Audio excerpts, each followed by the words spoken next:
Selamat siang Bapak Ibu, teman-teman peserta workshop seri 2 MDKIK UGM. Selamat datang di workshop seri 2 yang bertema serba-serbi menulis opini di media massa. Sebelumnya kami ucapkan terima kasih banyak atas partisipasinya di acara workshop seri 2 kali ini. Kami juga mau mengingatkan bahwa workshop siap ini merupakan rangkaian workshop series yang berjudul Peningkatan Kapasitas Akademik Mahasiswa Pasca Sarjana Prodi Kepemimpinan dan Inovasi Kebijakan. Sebelumnya di minggu lalu kita telah mengadakan workshop seri 1 yang bertema tentang penulisan tugas akhir dengan pemateri Prof. Jun.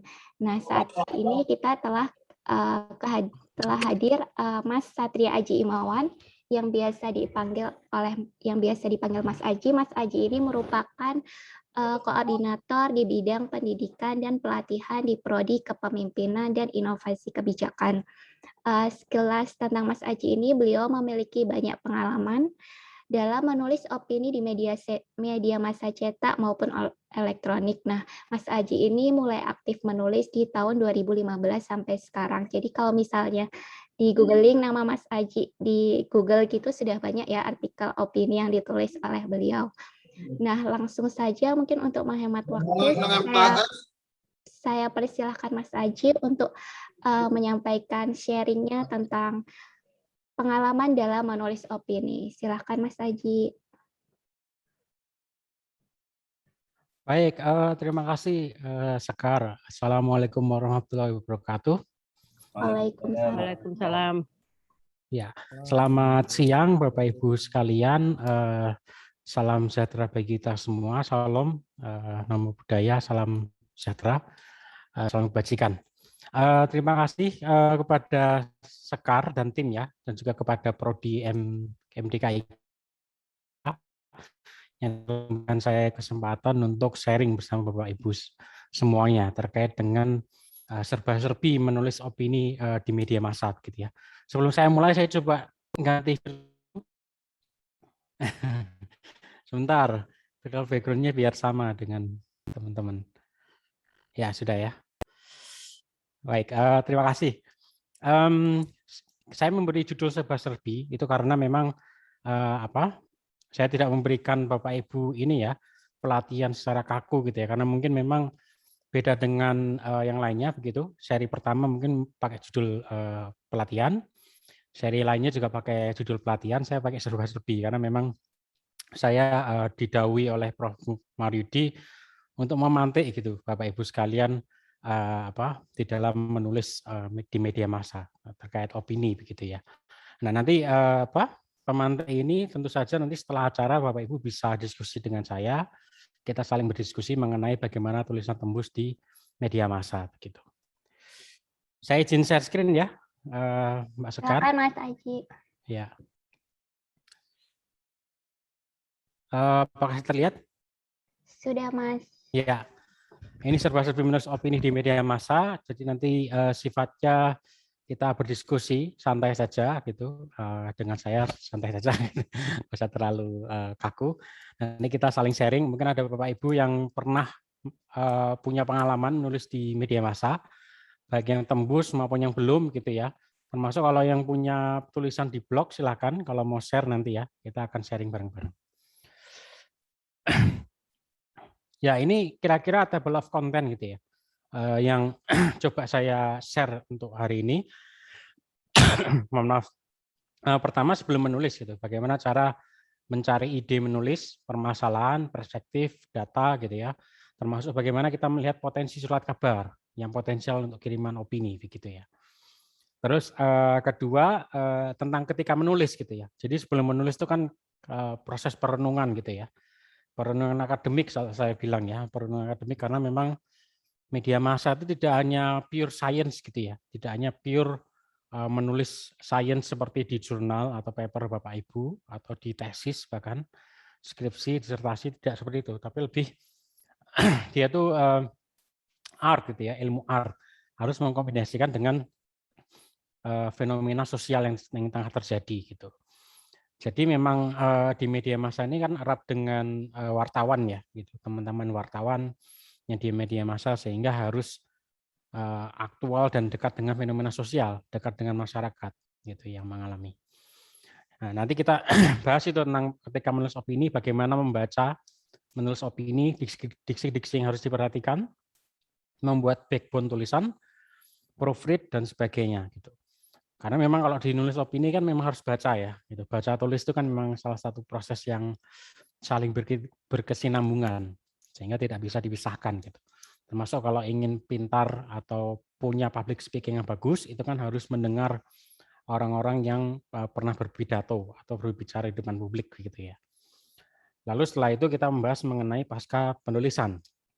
Misalnya tulisan Bapak Ibu semua, saudara-saudara sekalian ditolak oleh surat kabar, itu bagaimana menyikapinya gitu.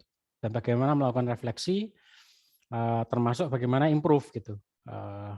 Saya dulu juga ditolak ya, awal-awal dulu mahasiswa ditolak, dan bagaimana cara improve, menyikapi kegagalan dan sebagainya. Sebenarnya nggak hanya ketika mahasiswa ya, sekarang pun saya tetap ditolak tulisannya. Jadi terakhir ngirim di media massa juga ditolak. Ini saya jelaskan. Baik, sebelum menulis, nah ini mencari ide menulis. Ini kan pertama kan mencari ide ya. Nah, itu ada refleksi internal gitu ya. Ini sangat tergantung dengan pengalaman penulis atau pengalaman Bapak Ibu sekalian. Background pendidikan itu mempengaruhi. Diskusinya dengan siapa gitu ya, itu mempengaruhi. Dan membaca fenomena apa. Misalnya saja background pendidikan Bapak Ibu sosiologi atau antropologi. Diskusinya dengan teman-teman ini ya, budayawan atau orang-orang yang bersimu di filsafat atau di sosioantropologi. Nah, fenomenanya fenomena yang ini ya, yang kadang-kadang spesifik begitu ya. Sehingga itu mencerminkan Bapak Ibu sekalian refleksinya. Itu akan mencerminkan tema Bapak Ibu juga. Gitu. Misalnya apa sekarang pergusuran lahan warga gitu.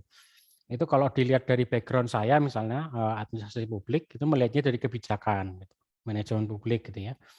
Tetapi kalau background-nya Bapak Ibu diskusinya dan membaca fenomenanya baik buku, jurnal dan sebagainya itu background-nya adalah sosioantropologi, itu lebih fokus kepada individunya gitu ya. Kalau saya mungkin ke stakeholders-nya Bapak Ibu yang punya background berbeda mungkin di individunya begitu. Atau kalau punya background ekonomi tidak melihat itu tapi melihat cost-nya gitu ya, cost dari penggusuran gitu. Sehingga tulisan opini nanti ngarahnya ke sana gitu. Jadi masalah itu kan banyak ya. Tinggal bagaimana perspektif kita menggunakannya gitu, melihatnya dari perspektif apa. Ibaratnya itu kita punya apel gitu ya, itu tergantung mau motongnya bagaimana ya, mau dibelah dua, mau langsung dipotong kulitnya, dibikin segitiga itu tergantung perspektif Bapak Ibu gitu. Lalu sesuai dengan passion gitu ya, ini berkait dengan yang pertama gitu, Bapak Ibu punya concern terhadap satu isu, gitu, menjadi passion gitu ya. Memang kita sekarang banyak berbicara mengenai transdisipliner, itu interdisipliner gitu ya. Kalau saya administrasi publik mau nggak mau juga membahas mengenai ekonomi sosial gitu ya, politik gitu, hampir semuanya gitu. Tetapi kan ada passion tersendiri ya, artinya core keilmuan itu tidak berubah gitu. Jadi kalau saya melihat fenomena, saya juga akan membahas mengenai ekonomi politik juga, tetapi core-nya adalah kebijakan, manajemen dan kebijakan publik gitu. Sehingga passion itu yang menjadi koridor ya, rel lah ibaratnya, rel di dalam menulis.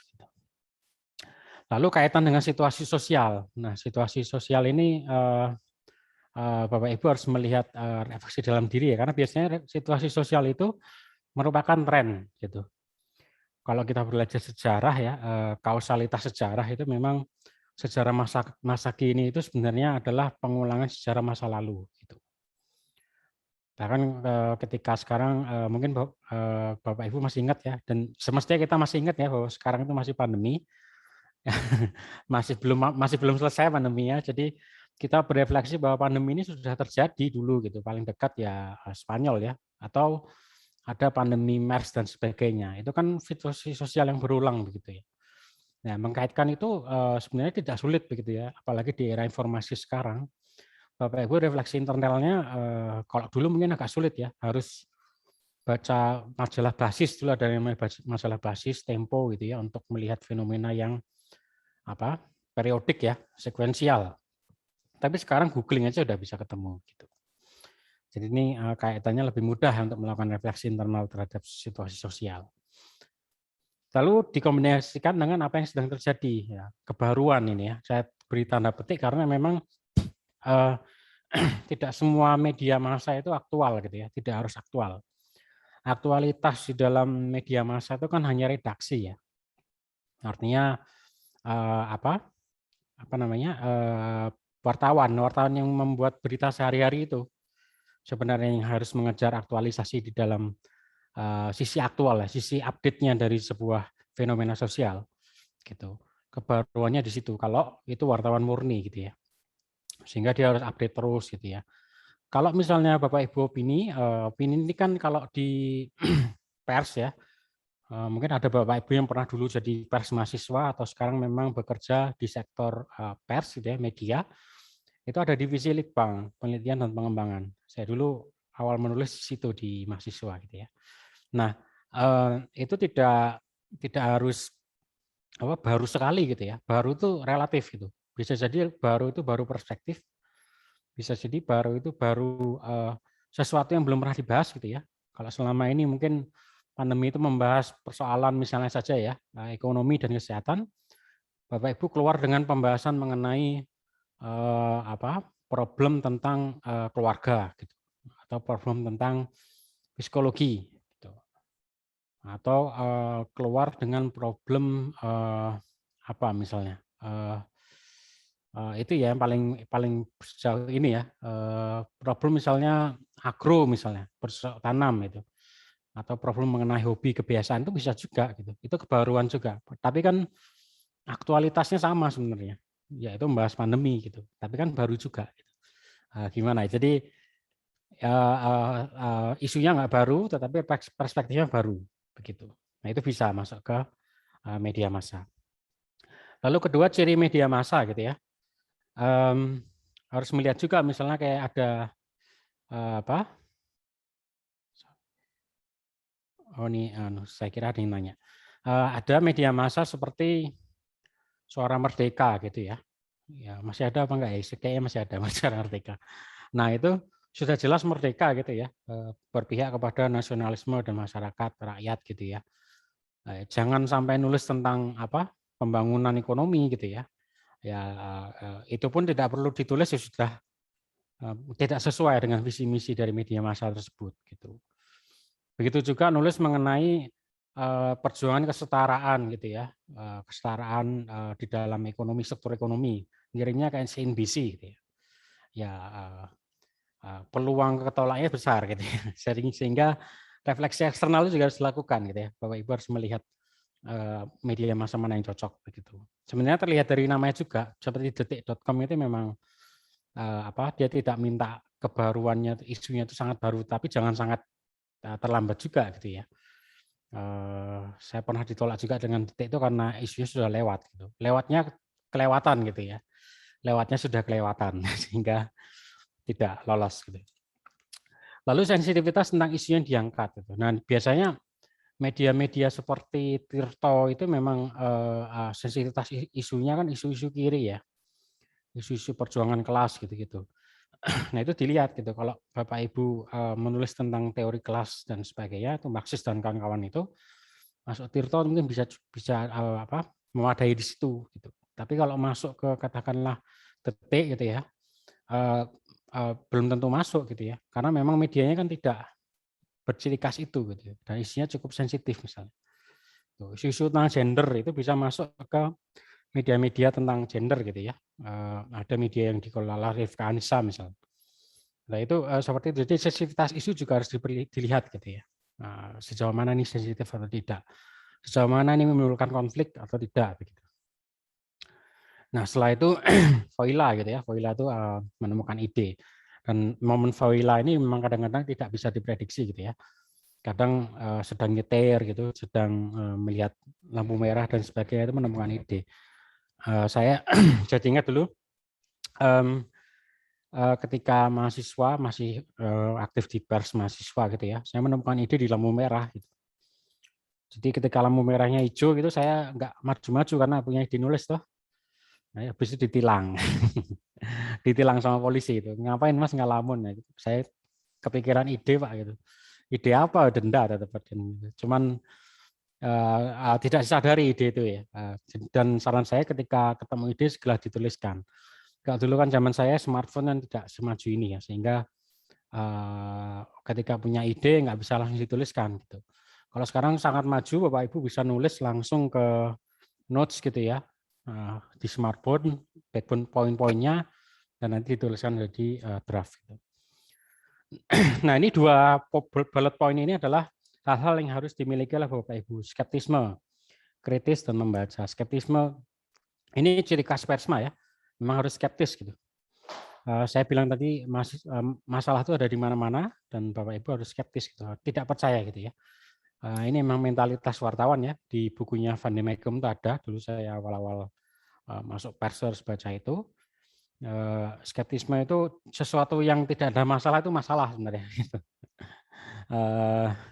Dan ini biasanya ini ya ya katakanlah pembangunan infrastruktur misalnya. Selama ini kita melihat sesuatu yang positif, gitu. Tidak ada masalah. Nah, itu masalah juga. Sesuatu yang tidak bermasalah itu harus diskeptiskan karena itu pasti ada masalah. Gitu. Kritis. Nah, kalau soal kritis ini saya tuh nggak berulang kali ya, tetapi beberapa kali ditanyakan, Mas, bagaimana cara berpikir kritis?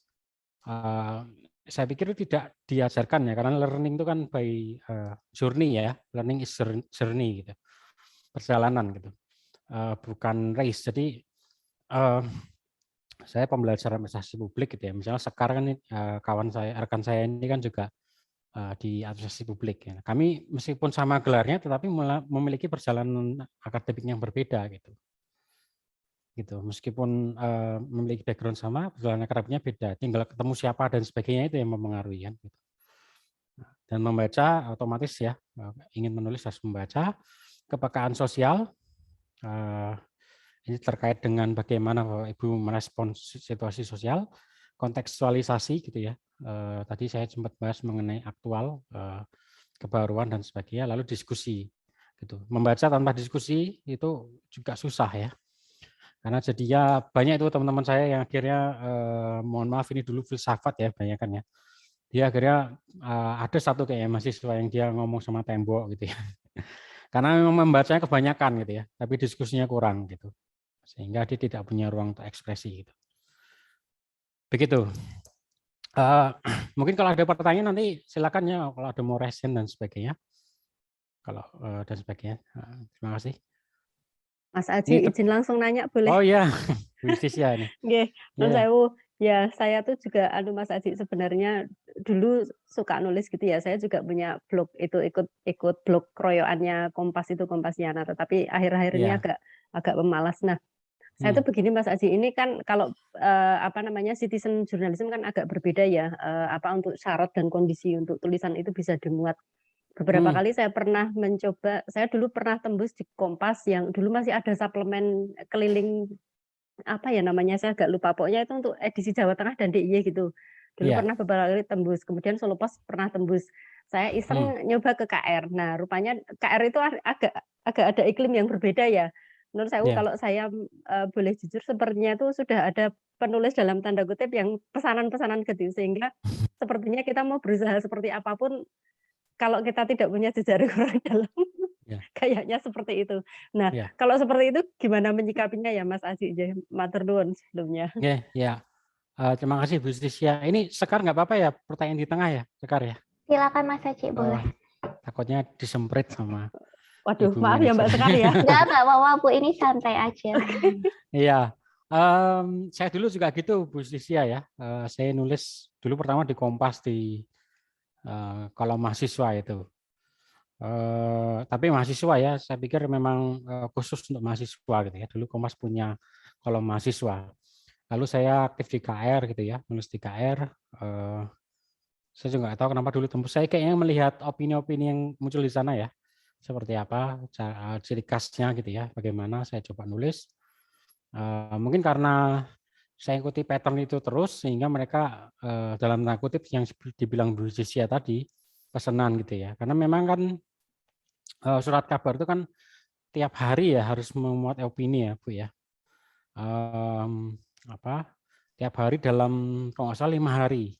Jadi Jadi 5 kali dalam seminggu. Berarti kalau sebulan ada 5 kali 4, 20. Gitu. Nah, ada periode-periode memang sepi tulisan opini gitu ya. Sehingga kadang-kadang muncul. Memang kadang saya nulis di KR dulu karena ini sudah beberapa kali ya. Seperti saya Sekar bilang tadi, saya sejak 2015, sejak mulai nyari-nyari uang jajan tambahan itu. Jadi saya mulai nulis di KR itu 15 dan saya pernah nulis sesuatu yang sebenarnya sudah lama, saya pikir nggak terbit gitu ya, karena nggak diberitahu kalau KR terbit atau tidak gitu. Tiba-tiba muncul gitu. Nah itu memang periode mungkin yang disebut oleh Bu Sisi siap pesanan tadi ya. Tapi pada akhirnya saya coba, saya bukannya bosen, saya ingin mencoba hal yang lain gitu ya. Dan belakangan saya coba ke Detik juga bisa lolos Bu gitu. Saya di Detik bahkan sempat ditolak sekali gitu ya, lolos sekali dan kemarin juga sempat ditolak sekali lagi karena saya mengkritisi tentang kalau nggak salah harga PCR gitu ya. Terus kayaknya nggak lolos gitu ya karena belum bisa dimuat katakannya gitu. Tapi saya pernah tembus Detik sekali. Artinya sepertinya itu tidak terlalu dominan ya Bu Istisia ya. Mereka tetap melihat mengenai isi tulisannya gitu. Dan memang kita harus mempelajari, saya bilang tadi itu ciri khas media massa ya. Gitu. Kalau kalau kedaulatan rakyat memang perspektifnya harus dari masyarakat gitu ya. Bukan dari pemerintah gitu. Kadang-kadang kita kejebak oleh pekerjaan kita gitu ya. Pekerjaan mungkin kalau kampus itu kan memang agak di tengah-tengah ya. Kecuali kampus yang memang swasta yang memang dikelola oleh yayasan gitu ya. Kalau kampus kayak UGM katakanlah memang kritis agak bebas nilai gitu ya. Sehingga bisa dari perspektif mana-mana. Tapi kalau background ini tadi, background penulis ini adalah pemerintahan gitu ya katakanlah Bu Sisia ya. Itu kadang-kadang kebawa gitu ya di dalam tulisannya gitu. Nah, saran saya sih coba didiskusikan Bu Sisia gitu ya. Tulisannya didiskusikan karena memang nggak ada tulisan yang sekali jadi gitu. Saya tuh nggak pernah kayaknya sekali jadi gitu. Paling enggak 2-3 kali, minimal 2 kali gitu. Dan proses kedua tuh kadang saya lempar ke teman-teman gitu ya. Ada beberapa teman yang saya minta pendapatnya. Saya pikir Sekar ini salah satu dulu minta tolong saya untuk melihat tulisan saya dulu. Sama Mas Muha nggak salah ya dulu Sekar ya. Ya. Saya minta tolong pendapatnya karena nggak bisa. Saya takut tadi backgroundnya mempengaruhi saya gitu ya. Sehingga ketika dilempar ke katakanlah blind review gitu ya. Kalau di jurnal kan ada reviewer gitu ya. Nah, saya minta reviewer salah satunya dulu Sekar sama Mas Muha untuk cek gitu. Mungkin itu salah satu cara Bu Sisi ya untuk bisa tembus ya. Saya pikir kalau penulis titipan itu bisa jadi, tapi mungkin tidak dominan gitu. Kalau memang terjadi, Bu Sisia bisa itu cek dalam sebulan gitu ya, siapa nama siapa yang sering keluar gitu. Iya, Mas. Nggih, Dominan. matur nuwun Ya. Mas Haji. Nggih. Nggih. Saya lanjutkan ya. Saya masih ada 15 slide masih panjang. Nah, ini tentang ide gitu ya. Tadi saya jelaskan kebaruan itu artinya ide tidak harus baru gitu. Nah, ini saya contohkan tulisan saya ini Agustus sama kalau nggak salah ini September yang kiri ini. Refleksi kebijakan PPKM level 3-4. Ini saya udah agak hopeless waktu itu. Karena memang wah kayaknya nggak lolos gitu ya. Karena saya membahas kebijakan PPKM ya. Yang kayak nggak selesai itu. Itu kebijakan selamanya. Bahkan sekarang masih tetap level 2 di DIY itu. Jadi kebijakan terus diperpanjang gitu ya. Meskipun prakteknya juga nggak ada kayaknya gitu ya. Sepertinya kesannya tidak ada. Nah itu tiba-tiba lolos gitu ya. Nah kenapa bisa lolos? Mungkin saya zoom bisa nggak ya? Sebentar. Oh nggak bisa. Intinya di sini saya tuh memberikan sebentar, kok lupa idenya ya. Intinya kontrol kepemerintahan gitu. Saya memberikan perspektif baru bahwa PPKM level 3-4 itu bukan persoalan dari oh ya kontrol kepemerintahan, kontrol governance gitu. Saya ingat akhirnya. Saya memberikan ide mengenai kontrol governance, bukan government saja gitu. Jadi kesuksesan PPKM level 3-4 untuk meredam gelombang ketiga gitu ya, meredam COVID lah pada umumnya, itu mau nggak mau pakai kontrol kepemerintahan gitu ya. Dari governance Bapak Ibu sudah paham ya di kuliah-kuliah perbedaannya. Nah itu karena memang ini komitmen bersama. Sebenarnya idenya hanya seperti itu ya, tapi akhirnya lolos gitu. Nah Di sini terlihat bahwa baru itu kan tidak harus tema ya. Ini temanya kan lama ya. Tema PPKM itu tema hampir 1 tahun ini ya, 1 tahun atau setengah tahun ini gitu.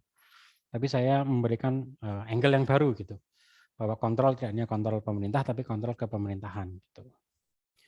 Nah yang ini yang di bahasa Inggris ini ini tentang apa? Buy-in policy. Buy-in policy itu adalah kebijakan insentif sebenarnya. Gitu. Ini yang sebenarnya tidak baru ya, cuman konteks yang baru adalah memprediksi bagaimana struktur kepemerintahan di ibu kota baru itu terbentuk gitu ya.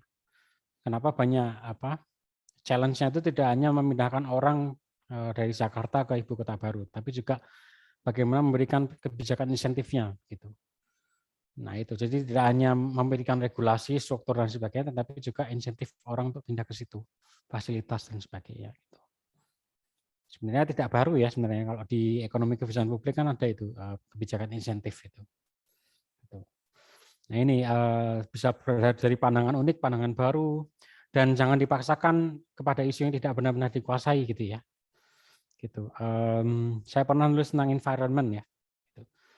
Tetapi perspektifnya tetap perspektif public policy, perspektifnya policy gitu ya. Saya tidak mencoba untuk masuk ke perspektif ilmu teknik lingkungan gitu ya, atau ilmu pertanian gitu, enggak gitu.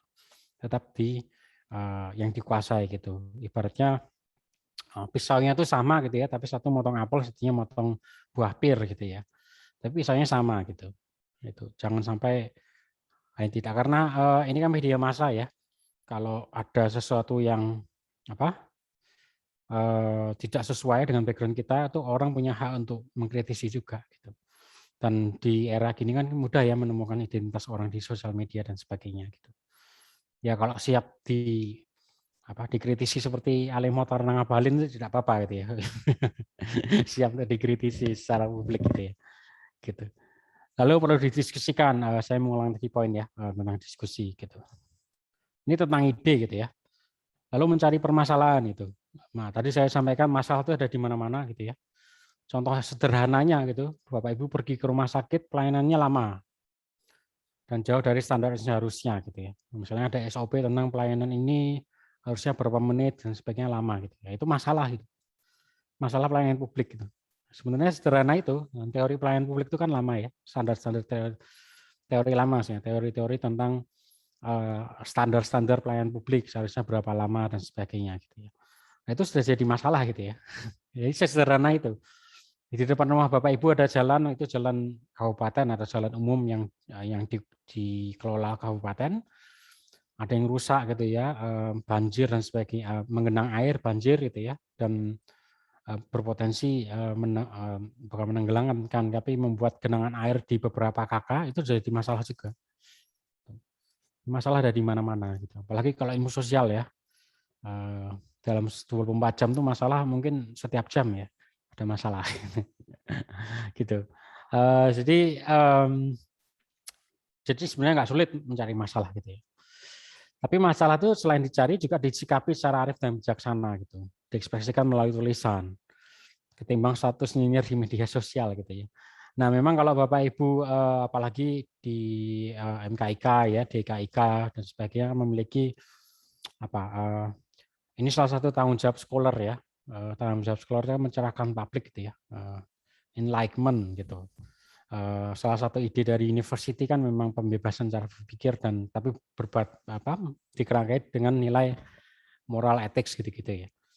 Kalau dari sejarah Yunaninya gitu ya, sehingga sebenarnya ini tanggung jawab sosial gitu ya, untuk tidak terlalu reaksioner gitu di dalam menyikapi masalah. Gitu. Lalu masalah di CR itu bukan untuk dibuat-buat gitu ya. Nah ini kadang orang tuh misalnya ada masalah keuangan di sebuah institusi gitu, tapi itu bukan otomatis masalah korupsi ya. Masalah anggaran publik itu akan bermacam-macam, bisa jadi permasalahan mengenai pertanggungjawaban administrasi, permasalahan mengenai realokasi anggaran dan sebagainya. Itu bukan problem korupsi, itu problem memang rezim ingin mengurangi anggaran di institusi itu gitu ya. Jadi tidak otomatis korupsi. Ini kan biasanya yang paling buzzer itu ya. Sering kalau misalnya ada permasalahan keuangan di sebuah institusi, wah ada yang korup nih gitu. Jadi kata korupsi itu mudah sekali diucapkan gitu ya. Tidak dikritisi secara lebih jauh gitu. Nah, itu jangan ya. Dicari ya tapi jangan dibuat-buat gitu. nanti buat hoax jadinya gitu.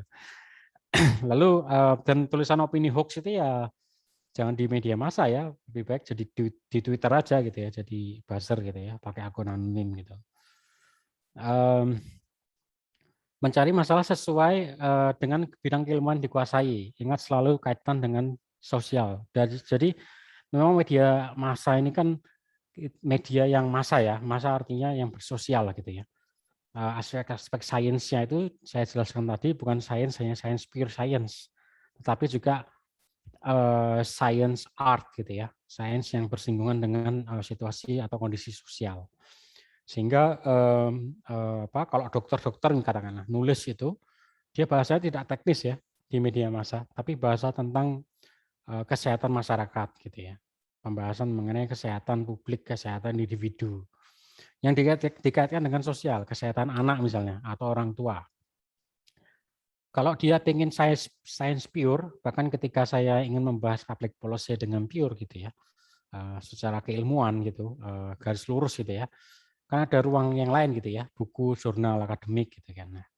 Nah, ini kan semi akademik begitu ya, sehingga harus dikaitkan dengan sosial. Sosial dalam arti ini, dalam hal ini artinya massa gitu ya, sesuatu yang bersinggungan dengan banyak orang gitu, dan dirasakan banyak orang. Yang terakhir, mencari masalah itu bisa lintas ruang dan waktu untuk kemudian dikontekstualisasikan pada permasalahan yang sedang kita bahas. Ini contohnya sebelah kanan ini. Ini tulisan saya di Detik ya. Saya potong gitu. Tentang vaksinasi dan lisensi penanganan pandemi.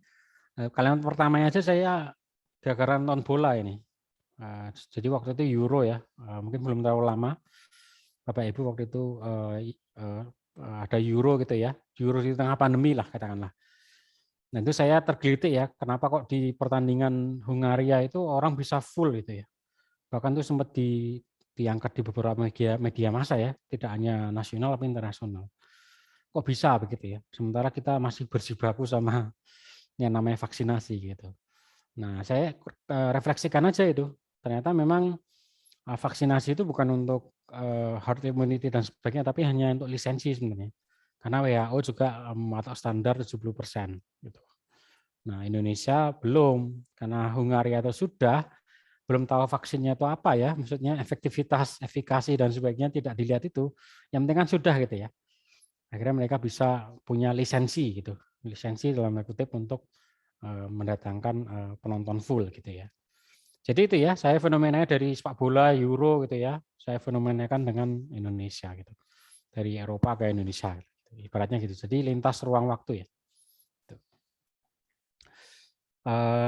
Ada pertanyaan dulu sampai sini? Nggak ada, kalau nggak ada saya lanjut. Oke, nah ini perspektif dan data. Perspektif merupakan kombinasi antara aspek sains dan art. Saya jelaskan tadi juga, sempat sekilas, sains itu too technical kadang-kadang. Technical dalam arti akademik ya, akademik to learn, itu bahasa-bahasa yang kadang-kadang orang awam itu tidak tahu gitu ya. Kalau di public policy, bahasa-bahasa tentang implementasi gitu ya, transparansi, akuntabilitas gitu ya, bahasa-bahasa tentang policy learning gitu ya, policy discretion itu nggak tahu ya. Gitu. Misalnya implementasi kalau bahasa publiknya pelaksanaan kan gitu ya, akuntabilitas bahasa publiknya pertanggungjawaban kan gitu. Sehingga kadang-kadang itu technical gitu ya. Sementara art itu general gitu. Kadang-kadang terlalu general dan tidak spesifik gitu ya. Nah, itu kombinasi antara ini gitu, science dan art ini. Dan ini memang butuh pengalaman ya, pengalaman termasuk gagal, ditolak dan sebagainya untuk mencapai kombinasi ini. Dan sekali lagi memang ini refleksi individu ya, bagaimana Bapak Ibu semua melakukan refleksi terhadap dirinya gitu. Dan pengaruh dari pergaulan gitu-gitu, karakter dan sebagainya. Ada kan yang berbicara bahwa sebenarnya tulisan itu mencerminkan cara berpikir seseorang gitu. Tulisan dan ngomong sebenarnya. Dan kalau berbicara sebenarnya dominan menulis gitu. Karena ketika menulis itu kan banyak orang introvert yang lebih bagus ketika menulis gitu ya. Jadi cara berpikirnya itu lebih kelihatan di situ, selain memang berbicara gitu ya. Oke, absen. Oke. Itu jadi kombinasinya. Lalu perspektif kedua tidak diajarkan tapi dimengerti dan dipelajari gitu. Memang menulis di media massa itu kan semi akademik ya, dan Bapak Ibu menjadi pembelajar seumur hidup lah katakanlah. Jadi scholar gitu. Apalagi Bapak Ibu ini kan sebentar lagi master ya, apalagi ada yang PhD, doktor itu S3, itu jadi pembelajar seumur hidup gitu ya. Ide universitas itu ya, ide perguruan tinggi. Ide perguruan tinggi itu membebaskan pikiran termasuk membentuk mentalitas pembelajar. Jadi tidak hanya diajarkan, kalau diajarkan kan ini ya wajib belajar itu tadi ya, SD, SMP gitu ya, masih diajarkan. Tapi kalau sudah level perguruan tinggi ya dimengerti dan dipelajari. Sustainable gitu. Lalu proses yang tidak akan berhenti, berkembang sesuai dengan waktu dan interaksi sosial gitu. Saya juga nggak klaim bahwa saya tidak mengklaim bahwa saya berhenti di sini ya di dalam proses belajar membangun perspektif dan sebagainya. Itu berkembang gitu. Sebagai contoh misalnya saya di MDKIK bersinggungan ya dengan teman-teman selain Bapak Ibu teman-teman yang dari Pemda gitu ya, dari aspek pemerintah ya, birokrasi dan sebagainya. Saya juga berinteraksi dengan Bapak Ibu dari TNI misalnya, dari aspek pertahanan keamanan. Saya mulai masuk kepada perspektif itu gitu ya, mulai mengkonsiderasi tentang aspek Hankam. Gitu. Saya mulai baca-baca ini sebenarnya bagaimana perspektifnya itu bagaimana begitu. Saya mulai belajar itu. Itu karena interaksi saya ya dengan Bapak Ibu dari TNI, saya juga belajar dari mereka. Cara memikirkan sebuah isu itu bagaimana. Sehingga kan tidak berhenti ya. Nanti kalau saya ketemu saya kurang tahu apakah intelektual yang berbasis agama, orang-orang NU misalnya, ya, cendekiawan NU misalnya, ya saya mungkin bisa belajar hal yang baru gitu ya. Jadi tidak berhenti. Lalu data kombinasi berbagai macam science dan art, misalnya masalah pemasukan pajak terhadap pelayanan pendidikan gitu ya. Pemasukan pajak itu kan sains dari akuntansi gitu ya, artnya adalah pelayanan pendidikan. Jadi dikombinasi datanya. Gitu. Nah kalau tadi ya saya di sini kan saya mengkomunikasikan data vaksinasi dengan penonton sepak bola gitu ya, seperti itu. Jadi di-combine gitu. Memang nggak terlalu sains ya. Kadang-kadang kaitannya kalau dilihat secara sains agak jauh misalnya itu. Tapi kan media massa ini ada aspek pasar gitu ya. Tidak dilihat sejauh itu, asal itu masuk common sense, logik sederhana, bisa gitu ya. Common sense itu logical yang general gitu, itu bisa dikontekstualisasikan. Tidak yang dimengerti tapi dileksikan terhadap perspektif dan teori itu. Bapak Ibu kan otomatis ketika sudah jadi scholar kan sudah memiliki perspektif sendiri ya, belum lagi perspektif dari pekerjaannya gitu ya, belum lagi teori-teori yang sempat dipelajari dulu gitu. Itu diperspektifkan dengan data yang ada. Dan data ini bergerak begitu cepat, eksponensial ya, bahkan lebih cepat ketimbang teori. Gitu. Saya jadi ingat quote pembimbing saya ya, ketika dulu kuliah dan berpamitan mau pulang, dia bilang begitu, bahwa memang teori itu bergeraknya lama. Gitu. Sehingga kalau Bapak Ibu belajar teori satu gitu ya, satu buku katakanlah, dan belajarnya tuh maksudnya bacanya beneran gitu ya, baca benar-benar baca tidak skimming scanning dan paham itu bisa lama gitu. Bahkan bisa everlasting ya, seterusnya karena belajarnya juga lama gitu. Nah yang bergerak itu adalah datanya bisa konteks daerah, konteks nasional gitu ya, konteks lokal, konteks kesukuan, macam-macam, scale-nya itu bisa luas gitu ya, baik di tingkat pemerintahan maupun tingkat identitas misalnya.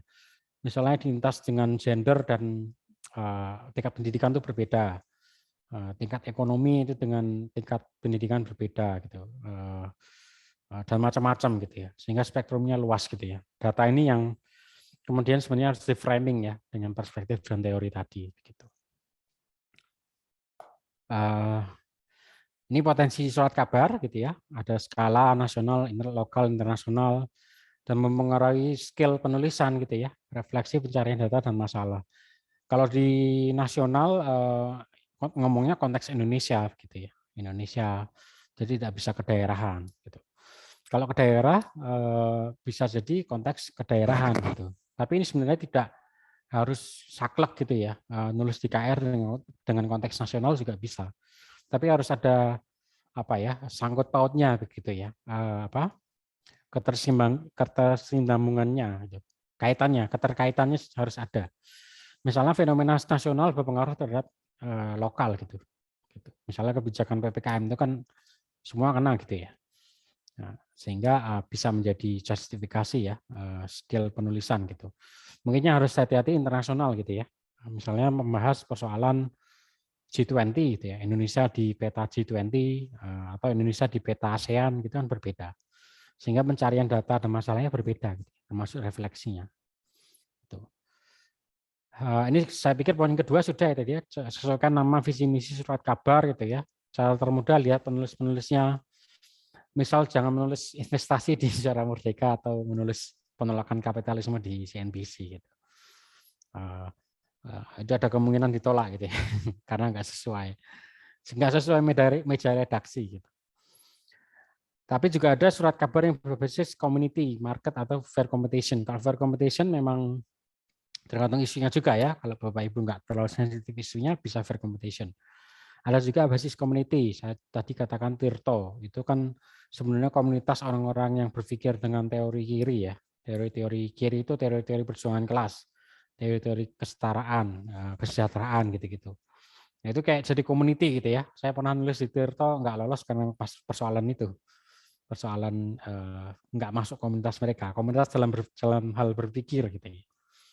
Gitu. Saya kan nggak kiri banget gitu ya. Kiri tapi nggak kiri jalan terus gitu ya. Sementara teman-teman Tirto kan kiri jalan terus gitu. Saya masih pakai sen ya. Terus yang terakhir lihat apakah mendapatkan kontraprestasi gitu ya. Berapa jumlahnya ini wajar gitu ya. Kira-kira perlu amat terbit berapa gitu. Sebenarnya kontraprestasi ini bisa dicek dari teman-teman yang atau Bapak Ibu punya rekan yang pernah lolos ya. Tulisannya ditanyakan saja gitu. Atau kalau sebenarnya tanya langsung ke redakturnya nggak masalah, karena itu memang haknya ya. Dan kadang-kadang memang kadang-kadang nggak spesifik sih memang kalau di detik itu nggak spesifik dikasih berapa gitu ya. Tapi hanya ada reward yang akan dikasih hanya itu aja. Gitu. Kira-kira lama terbit gitu ya, dan apakah surat kabar membiarkan kita cek atau diberitahu jika tidak terbit itu juga penting ya. Saya sering tuh di email kalau kalau sekiranya tidak terbit saya akan mengirimkan ke media lain gitu. Nah itu kadang-kadang ghosting ya, kadang-kadang nggak dikasih tahu, kita harus cek gitu. Tapi kadang-kadang dikasih tahu. Kalau lama saya detik dikasih tahu, tapi kalau KR enggak, kita harus cek gitu ya. Dan memang biasanya kalau di kantor-kantor ada KR itu kan bisa ngecek ya. Tapi kalau enggak, kadang-kadang mereka KR itu mengupload e-papernya setelah jam 2 nggak salah. Itu bisa dicek. Baik, sampai sini mungkin ada tanya dulu? Atau berpendapat sebagainya? Belum? Ini ada resan nggak salah. Yuk Pak Varga, silakan Pak. Terima kasih Mas Haji atas kesempatan Ya. diberikan. Saya juga pernah baca beberapa tulisan Mas Haji di Facebook. Kayaknya enak gitu, ngalir gitu. Mas Haji, terkait tentang penulisan, yang saya ketahui bahwasanya ada seorang penulis mengatakan penulis yang baik itu adalah pembaca yang lahap gitu kan. Nah, terkait untuk penulisan artikel, apakah untuk menulis sebuah artikel ini kita harus juga kita harus jadi pembaca yang lahap gitu. Padahal kan kita misalnya punya satu permasalahan yang enak, yang bagus untuk kita kembangkan menjadi suatu opini gitu. Apakah di saat kita pembaca yang lahap mungkin kita lebih enak mungkin menulis gitu Mas Haji ya. Sedangkan kalau kita memang nggak bisa bukan pembaca yang lahap, kita mungkin agak harus lebih bekerja keras gitu Mas Haji. Iya. Sebentar Pak Warga. Ya, sebenarnya poin dari membaca itu kan dua ya, selain membaca atau memahami gitu ya, memahami konteksnya. Kalau jadi effort otak yang diperlukan ketika membaca, apalagi baca-bacaan yang bukan ringan gitu ya, bukan komik gitu ya, atau bukan cerita novel dan sebagainya, itu kan harus ekstra berpikir ya, gitu. Memahami teks, apalagi kalau teksnya itu berat-berat teori gitu ya, memang harus effort di otaknya gitu. Nah, itu sebenarnya key-nya tuh memahami gitu ya. Kalau lahap membaca, katakanlah sehari membaca 2 buku gitu, bisa-bisa aja Pak gitu. Tapi apakah masuk di otak apa enggak itu kan jadi persoalan lain gitu ya. Kecuali memang dibakar terus diminum mungkin harus beda. Saya pikir konteks lahap apalagi sekarang ya. Kalau dulu memang konteksnya karena memang bacaan itu kan langka ya. Informasi itu langka gitu. Kita belum mengenal yang namanya Litgen gitu ya. Belum mengenal namanya jurnal-jurnal itu. Dan scholar itu masih terbatas ya. Artinya orang-orang yang lulus di perguruan tinggi itu masih terbatas. Jadi masih susah gitu ya mencari bacaan. Tapi sekarang karena banyak sekali, kita tuh over information kadang-kadang. Kadang-kadang ada beberapa saving information yang sama gitu. Artinya saya baca tulisan seorang mengenai public service gitu ya, atau tulisan orang lain mengenai public service ternyata sama gitu ya. Hanya konteks lokusnya yang berbeda, satu di Banyuwangi katakanlah, satu di Aceh katakanlah gitu. Nah, ya sebenarnya sama aja gitu ya. Jadi saya dulu diajari, nanti kita bahas setelah ini, itu namanya metode membaca gitu Pak.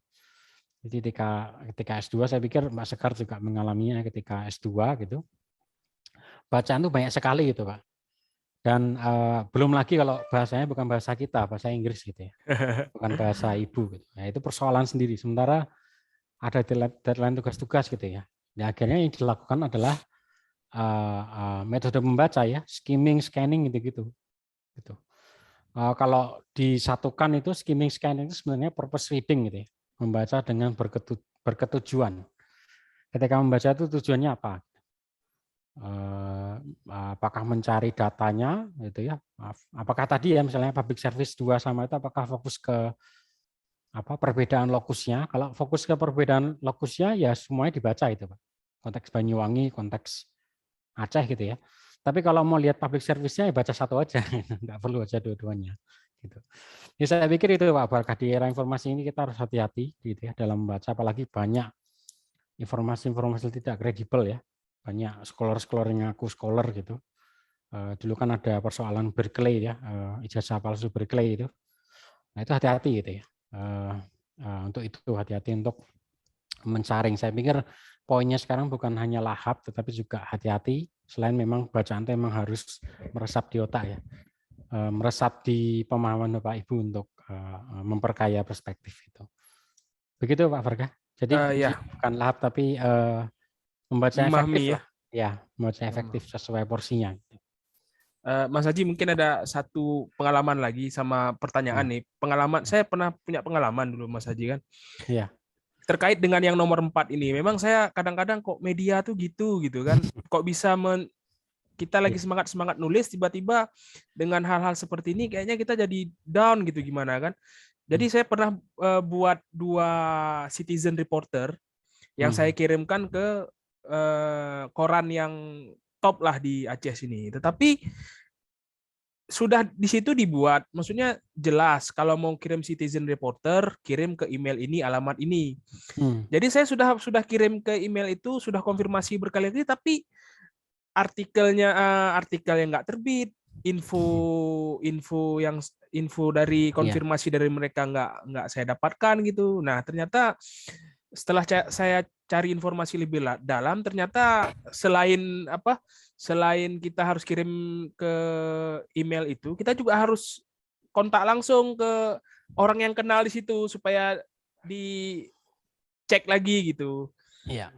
Dan kebanyakan memang yang ditampilkan itu memang orang-orang yang memang banyak orang-orang penting gitu, atau orang-orang yang sudah dikenal sama wartawan-wartawannya. Iya. Itu pengalaman Mas Haji. Terus saya ingin bertanya satu gini, terkait penulisan opini, ini bisa nggak Mas Haji?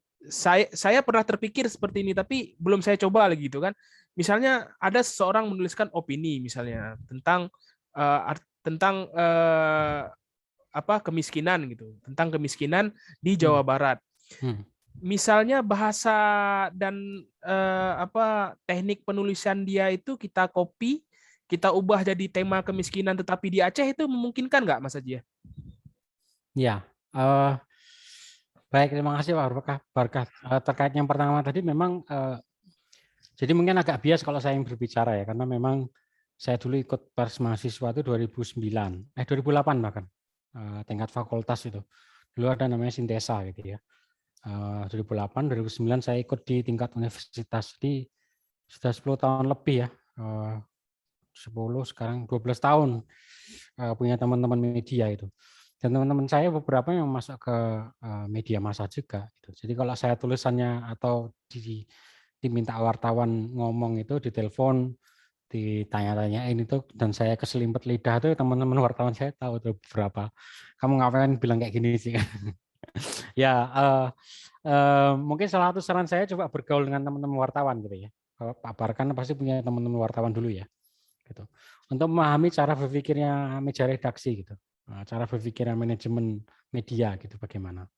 Kalau saya dikasih tahu itu tadi karena media juga cek sosial media kita gitu ya.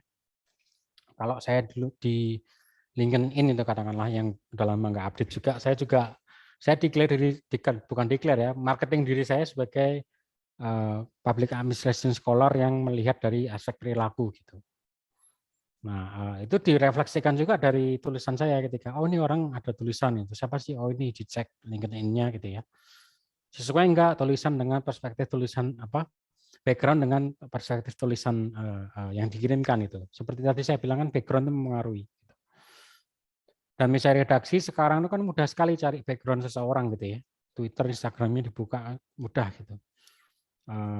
LinkedIn gitu ya, itu dibuka juga bisa. Jadi itu Pak Barkah mungkin ya, kesinambungan itu ya, background dengan tulisan dikirimkan pertama, kedua memang memahami cara berpikir manajemen media massa gitu. Dan bisa Pak Barkah menaikkan ke teman-teman yang di media massa gitu.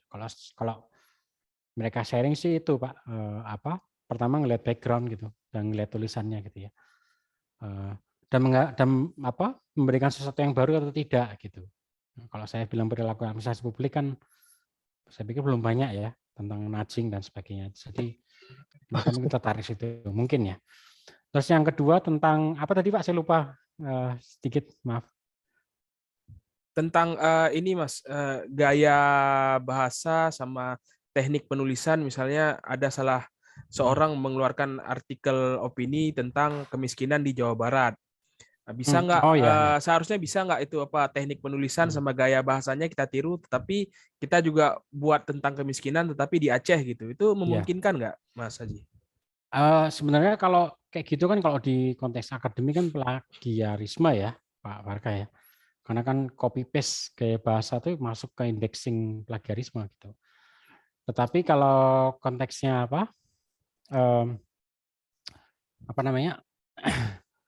media massa itu tidak ada plagiasi, tapi cuman sanksi sosial mungkin kali ya. Mungkin di DM dan sebagainya, mungkin bisa dihujat dan sebagainya gitu ya. Kena secara publik, sanksi sosial publik gitu ya. Meskipun memang kemiripan itu kan wajar ya, karena memang kosakata itu juga terbatas gitu. Tetapi saya pikir kalau dikopas terus diganti kata-katanya itu memang tidak ada sanksinya sih Pak, tetapi nanti sanksi sosialnya itu. Gitu, Pak. Kalau saran saya sih diambil ini aja yang bagus saja. Gitu. Mungkin dia menggunakan diksi yang bagus, itu digunakan. Tapi kalau di copy paste pure ya, terus diganti-ganti itu kan masih kelihatan Pak.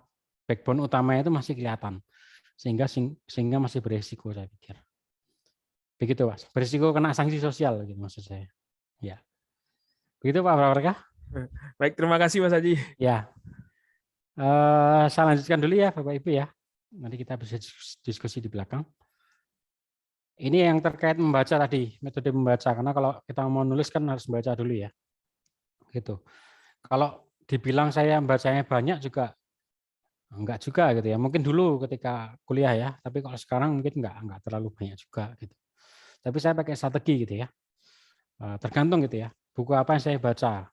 Menggunakan metode skimming, scanning gitu ya. Skimming itu biasanya tema tentang yang saya sudah pahami gitu, tetapi ada beberapa bagian yang perlu saya pahami secara mendalam gitu. Kayak tadi tentang public service, saya sudah paham gitu ya. Tapi saya ingin konteks Banyuwangi, ingin tahu konteks Banyuwangi dan Aceh gitu. Saya pakai skimming gitu ya. Cepat aja di bidang di konteks Banyuwangi sama Acehnya gitu. Gitu. Dan kalau scanning itu lebih singkat lagi gitu ya, kan scan gitu ya, cepat. Scanning kadang-kadang langsung ke poinnya aja gitu. Misalnya pengen ngelihat public service langsung ke angkanya apa sih gitu, langsung kayak gitu. Prediction itu biasanya orang-orang yang memang readernya sudah lumayan ya. Saya pikir nih orang-orang yang sedang mengalami S3 ya atau PhD gitu ya. Karena kalau biasanya mahasiswa S3, PhD itu mutlak memahami filsafat ya. Filsafat ilmu, sehingga perspektif tuh dia sudah bisa melakukan namanya prediction. Intinya tanpa membaca dia sudah bisa memprediksi arah tulisannya kemana gitu. Nah biasanya orang-orang seperti ini punya skill membaca yang sudah advance ya, termasuk dia sudah memprediksi orang ini cara menulisnya tuh tren cara menulisnya seperti ini gitu, sehingga kedepannya saya tahu dia ngarah kemana cara mikirnya. Tuh, surveying gitu ya. Membuat beberapa bacaan itu menjadi satu tailor gitu. Surveying ini biasanya beberapa buku ditumpuk gitu ya. Misalnya buku-buku ini ditumpuk, dia melihat satu garis merah gitu, yang sesuai. Gitu. Jadi caplok gitu. Summarizing ini cukup detail ya bacanya karena dia men-summarize ide gitu, frase ide lah katakanlah. Dan ada reading for detail. Reading for detail ini biasanya buku-buku yang memang jadi rujukan gitu. Saya dulu ada buku tesis Public Policy Bargains, Politics and Public Policy Bargains. Itu saya harus baca detail karena memang teorisasinya dari situ ya. Pertanyaan penelitian saya dari situ. Itu harus detail gitu. Nanti ini mempengaruhi bagaimana cara cara menuliskan produksi tulisan Bapak Ibu gitu. Kalau reading for detail sama summarizing saya pikir masuk ke karya ilmiah gitu ya. Kalau media opini mungkin bisa pakai ini, skimming, scanning, surveying, prediction. Gitu. Ada lagi metode screen capturing ini, saya nggak tahu ini mitos atau beneran bisa ya gitu ya, karena screenshot per halaman, jadi modelnya kayak screenshot photographic memory namanya. Nah itu saya nggak tahu, itu di ilmu psikologi ada beberapa perdebatan yang itu nggak masuk akal gitu, orang memiliki photographic memory gitu. Kayak Sherlock Holmes gitu ya. Nah itu nggak masuk akal sebenarnya. Dia bisa tahu kriminal problem kriminal hanya dengan melihat saksi bisu gitu ya. Nah itu saya meragukan itu. Tapi waktu itu ada kawan saya sama kuliah itu bilang ada metode screen capturing itu yang ya barangkali ini kita bisa diskusikan nanti ya. Kalau saya masih agak ragu. Tapi saya tuliskan karena memang pernah disampaikan oleh kawan saya bahwa ada metode screen capturing gitu. Metode menulis. Nah, ini saya ambil di Google ya, tapi ini menarik bahwa ini sandwich writing. Gitu. Ini mungkin karena saya backgroundnya dulu kuliah di negara dengan cara metode seperti ini, saya kebawa sampai sekarang. Gitu ya. Kalau diperhatikan tulisan saya juga gitu ya, selalu ada statement di awal gitu ya, yang mungkin cukup membuat pembaca, wah kok bisa gini, baru detail-detailnya di bawah, lalu closing sentence gitu ya. Ini per paragraf gitu. Nah, mungkin nggak hanya di media opini, tapi juga tulisan di jurnal saya juga kadang-kadang seperti itu. Nah, metode ini tergantung tentukan atau tergantung dari jenis tulisan, explanatory, evidence based atau conceptual atau theory based gitu. Ada teori tulisan-tulisan berbasis dari evidence atau persoalan khusus di suatu daerah gitu. Misalnya reklamasi Jakarta gitu ya. Itu kan problemnya yang di Jakarta gitu ya. Nggak hanya ya, cuman yang lagi in misalnya waktu itu beberapa tahun yang lalu, beberapa bulan yang lalu, itu di Jakarta. Gitu. Sehingga evidence based khusus di Jakarta. Kalau conceptual theory based bisa diangkat menjadi reklamasi tidak hanya di Jakarta tapi di Bali misalnya. Gitu. Nah, itu bisa pakai conceptual theory based. Gitu. Sehingga tergantung tulisannya bagaimana. Explanatory bisa ada tulisan-tulisan feature ya, yang melihat dari sudut pandang orang tertentu lalu bisa mengangkatnya menjadi fenomena secara general. Ini biasanya orang-orang fenomenologi itu ya, orang-orang antropologi, sosiologi yang sebenarnya nggak jauh dari keilmuan saya, tapi saya tidak mempelajari secara lebih dalam gitu. Lalu membuat backbone tulisan tadi sudah saya sampaikan bahwa tidak ada tulisan yang sekali jadi gitu ya, kecuali memang tulisannya seperti McD gitu ya, atau KFC yang sekali jadi langsung bisa serving gitu. Saya pikir bukan ya gitu. Kecuali mungkin nanti kita punya artificial intelligence ya, seperti Iron Man yang punya asisten pribadi gitu ya, Jarvis gitu ya. Mungkin bisa gitu membuat tulisan sekali jadi gitu ya. Jadi kita tidur biar AI yang nulis gitu. Mungkin bisa, tapi selama itu proses manusia, proses berpikir manusia, saya pikir sulit untuk sekali jadi. Gitu. Kecuali memang curhat gitu ya, atau diary gitu dan sebagainya. Lalu jangan lupa diskusi dengan kolega mengenai draft gitu ya, penting proses membaca, nulis, diskusi gitu. Itu proses yang wajar di akademik. Gaya kepenulisan gitu ya, yang sempat ditayangkan Pak Barka tadi. Kalau saya refleksinya membuat punchline gitu ya, karena kan ini punchline ya di awal gitu, detail-detail, closing sentence-nya punchline lagi gitu. Atau naratif teks gitu. Banyak yang mempengaruhi gitu ya. Salah satu caranya berpikir deduktif atau induktif gitu ya, positivis, non positivis gitu.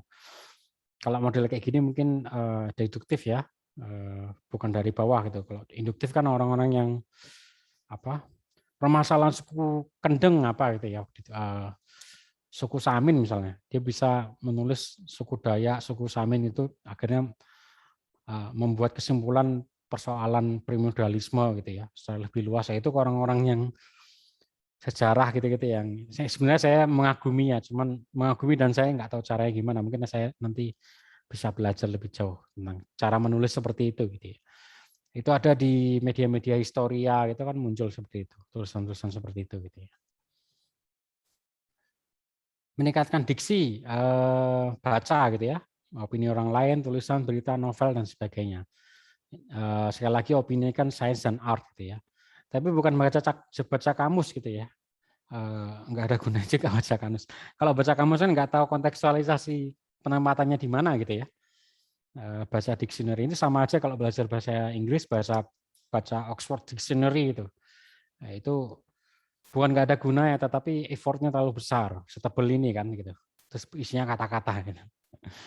Mending baca gitu, dan Bapak Ibu mencatat gitu ya, kata-kata yang menarik, alurnya bagaimana dan sebagainya. Itu saya dulu punya catatan itu di awal-awal terjun di dunia opini gitu ya. Waktu saya masih ada ya, Mbak Sekar ya? Masih Mas Haji. Sampai jam berapa? Kita sampai jam 3 sebenarnya. Oh, 2:30 tak selesai nih. Oh iya, siap. Oke. Lalu bergaul dengan orang yang membaca atau berkecimpung di pers. Ini nggak harus ya. Intinya orang-orang yang memang concern di dunia akademik gitu ya. Scholar gitu-gitu. Kalau ngobrol sama anak SMP, SMA nggak apa-apa. Cuma mungkin nggak concern ya, belum concern di situ. Sehingga ya jatuhnya mungkin menceramai Bapak Ibu ya, bukan saling sharing ya, tapi bullying akademik gitu. Ngasih tahu anak-anak itu, lebih ke ngasih tahu bukan sharing gitu ya. Lalu ketika menulis itu perhatikan kata-kata yang berulang gitu. Misalnya pakai sehingga itu kan sering ya, berulang sehingga itu bisa pakai maka. Lalu itu bisa pakai lantas gitu ya. Percepatan itu bisa dengan akselerasi misalnya gitu. Jadi kalau nulis itu kan kita ngerasa kok ada yang berulang itu ya katanya. Nah, itu mungkin bisa dicari. Mungkin bisa pakai sinonim ya, atau Google Translate gitu ya. Itu kan keluar biasanya cari beberapa kata. Tetapi perhatikan konteks gitu ya Bapak Ibu ya. Kalau misalnya harus pakai percepatan ya percepatan aja gitu. Jangan terus maksa gitu ya. Wah, harus ganti nih. Jadi satu tulisan itu harus banyak diksi yang berbeda. Itu juga akan membuat publik ini nggak paham gitu ya. Karena kan ini audiensnya kan secara general ya. General spektrumnya tuh kaya, miskin, berpendidikan, tidak gitu-gitu. Jadi spektrumnya luas sekali se-Indonesia gitu. Bahkan kalau spektrumnya internasional lebih luas lagi kan gitu. Sehingga harus memperhatikan kata-kata yang tidak boleh berulang tapi juga tidak boleh terlalu sering ganti. Nah, ini tarian ini yang harus diperhatikan. Eh, diksi ini menggunakan bahasa asing nggak masalah juga sebenarnya, namun tidak dominan gitu ya. Dan jangan lupa garis miring, misalnya problem lose-lose situation itu nggak apa-apa, gitu. Tapi jangan terlalu sering gitu ya. Nanti kayak Cinta Laura gitu ya, yang sering pakai bahasa-bahasa yang dicampur-campur gitu. Nggak masalah sebenarnya, tapi jangan terlalu sering gitu. Lagi-lagi tarian itu yang harus diperhatikan. Mengikuti gaya tulisan orang sebagai inspirasi, inspirasi saja ya, jangan di copy paste dan sebagainya, nanti diprotes sama yang nulis gitu ya, termasuk dapat sorotan publik. Bahasa-bahasa lain seperti Voila itu, saya pernah baca tulisan opini seorang pakai Voila gitu, kan bahasa Perancis deh, nggak masalah juga. Gitu. Tergantung konteksnya lagi-lagi gitu ya. Menyesuaikan tulisannya bagus, tulisan yang selesai ya, persis seperti skripsi dan tesis ya, termasuk disertasi mungkin. Karya ilmiah selesai adalah karya ilmiah yang selesai gitu, bukan yang perfect ya. Karena kesempurnaan hanya milik yang di atas misalnya seperti itu. Jadi yang selesai gitu. Saya juga ingat dulu nulis itu ya dikasih tahu pembimbing itu poinnya adalah selesai gitu ya. Mau perfect kayak apa tapi nggak selesai ya bukan tulisan yang bagus begitu. Tidak ada tulisan yang sempurna gitu ya. Bisa jadi dibaca di pagi hari bagus tapi di malam hari tidak. Saya nulis tentang refleksi PPKM level 3-4 tuh hari itu bagus gitu ya. Biasanya udah saya ngerasa wah ini kayaknya nggak oke sebenarnya, apa ya udahlah. Memang kan opini hari itu bagus di hari itu gitu ya. Opini hari lainnya berarti tulisan lainnya gitu, bukan tulisan saya kan gitu. Tulisan saya hanya bertahan 24 jam gitu ya. Jadi relatif gitu. Lalu ketiga harus clear yang ditawarkan di tulisan, perspektif baru atau hal yang benar-benar baru.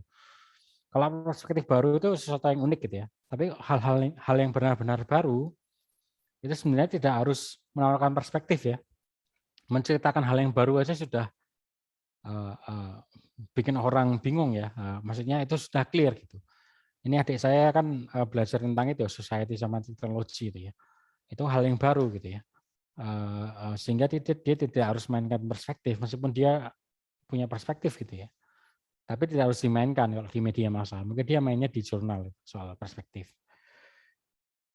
Nah, tulisan lolos bagus, tidak lolos masuk Medium, Kompasiana, blog, status Facebook dan sebagainya. Gitu. Itu kan ada ya Medium, Kompasiana itu ya untuk ngetes pasar gitu. Saya dulu juga testing pasar gitu. Saya punya WordPress dulu sama Blogspot. Dengan PD-nya itu ketika lolos itu kan nggak ada seleksi ya blog tuh ya. Ya seleksinya diri sendiri gitu ya. Saya PD itu ngasih teman-teman wartawan tuh. Ini gimana sih tulisan gini masuk ke pers bisa enggak dan sebagainya ya dicacat-cacat gitu ya tapi nggak apa-apa gitu ya maksudnya itu pembelajaran gitu.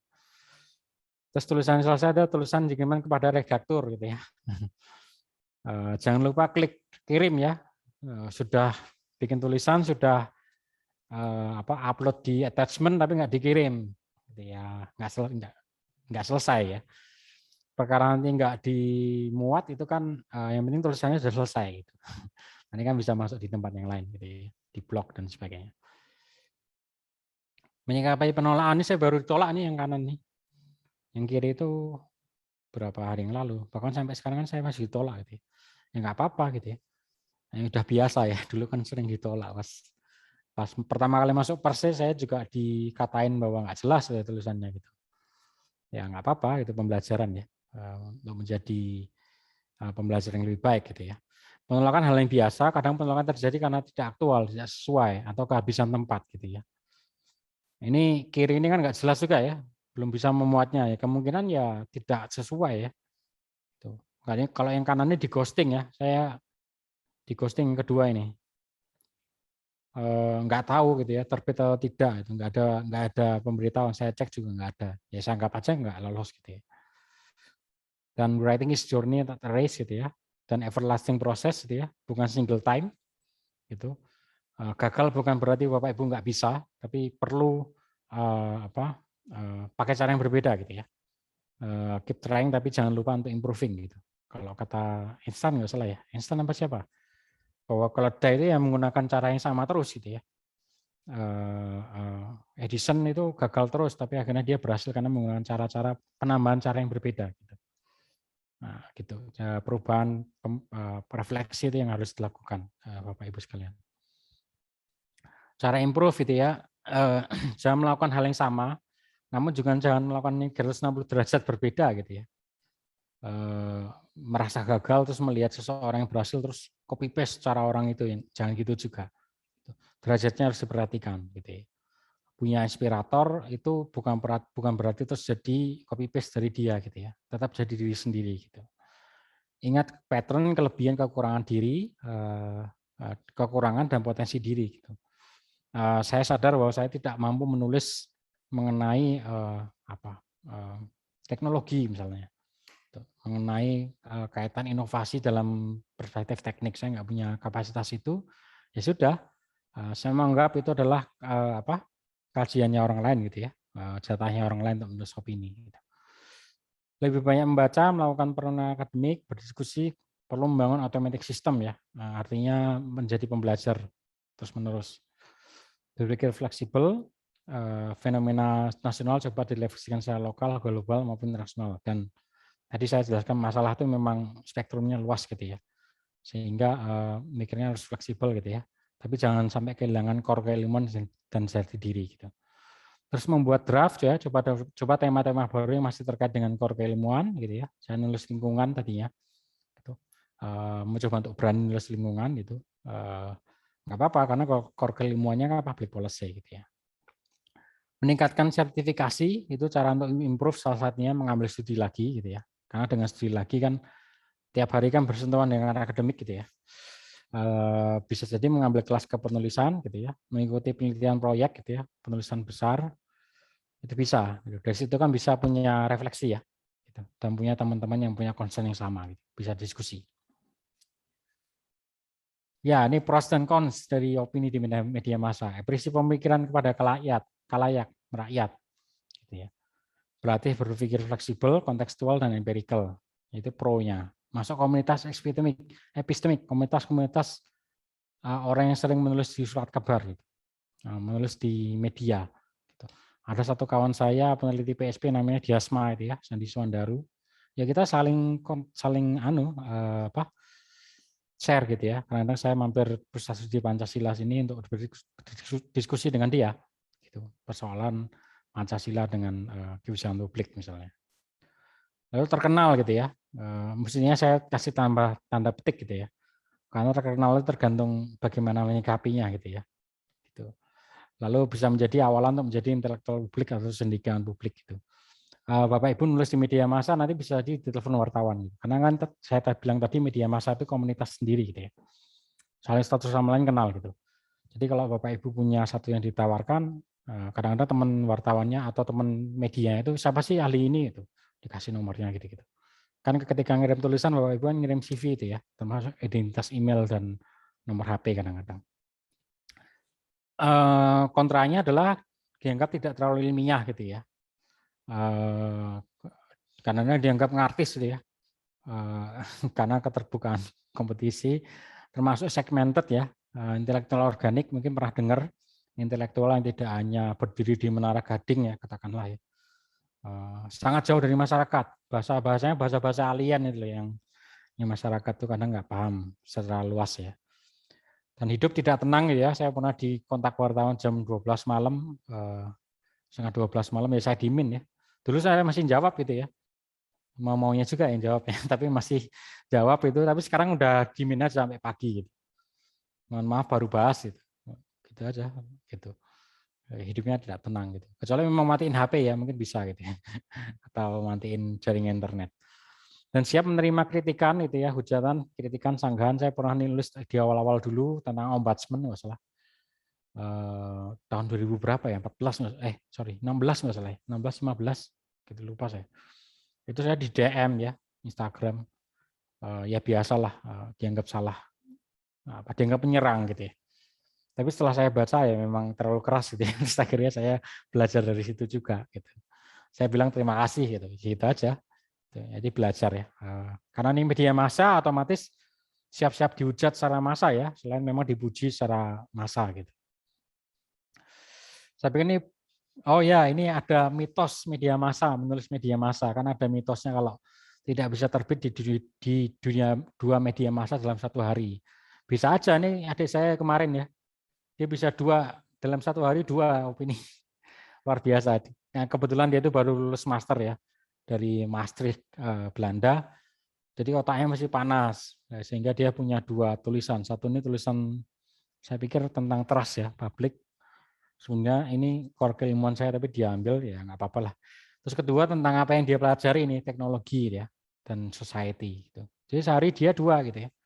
Saya juga baru tahu ini sebenarnya bisa juga ya 2 gitu. Saya pengen nyoba akhirnya 2. Tapi tentu tulisan yang berbeda gitu ya, dengan tema berbeda atau mungkin temanya sama tapi angle-nya berbeda. Gitu. Jadi kalau Bapak Ibu dengar 2 media massa 1 orang 1 hari mitos, enggak juga, ini adik saya sudah membuktikan gitu. Luar biasa ini, saya juga kaget kemarin ya, bisa 2 gitu. Dan nggak tahu juga kalau misalnya KR sama Detik komunikasi gitu ya, wah udah bisa 2. Saya nggak tahu itu.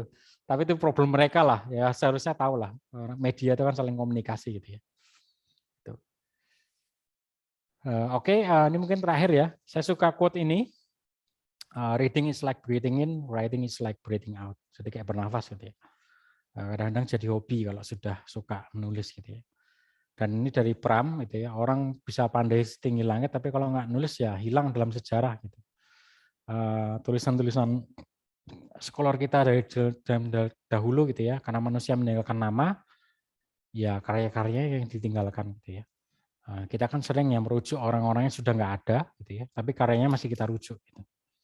Di karya apa, di tugas-tugas kita, tugas-tugas Bapak Ibu, di tulisan-tulisan kita masih mengutip orang-orang yang memang sudah nggak ada. Ya, itu kan namanya abadi dalam sejarah gitu ya.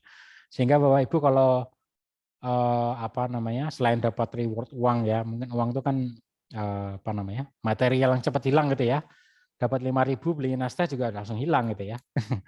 Nah itu Bapak Ibu juga menancapkan nama di dalam tonggak sejarah gitu ya, di dalam sejarah dunia gitu, sejarah Indonesia, sejarah umat manusia gitu, sehingga tetap going on gitu ya, tetap semangat meskipun gagal. Tadi Pak Barkah cerita gagal dan sebagainya, tetap terus ya Pak ya. Saya juga gagal juga dulu ya, bahkan sampai sekarang juga ditolak ya.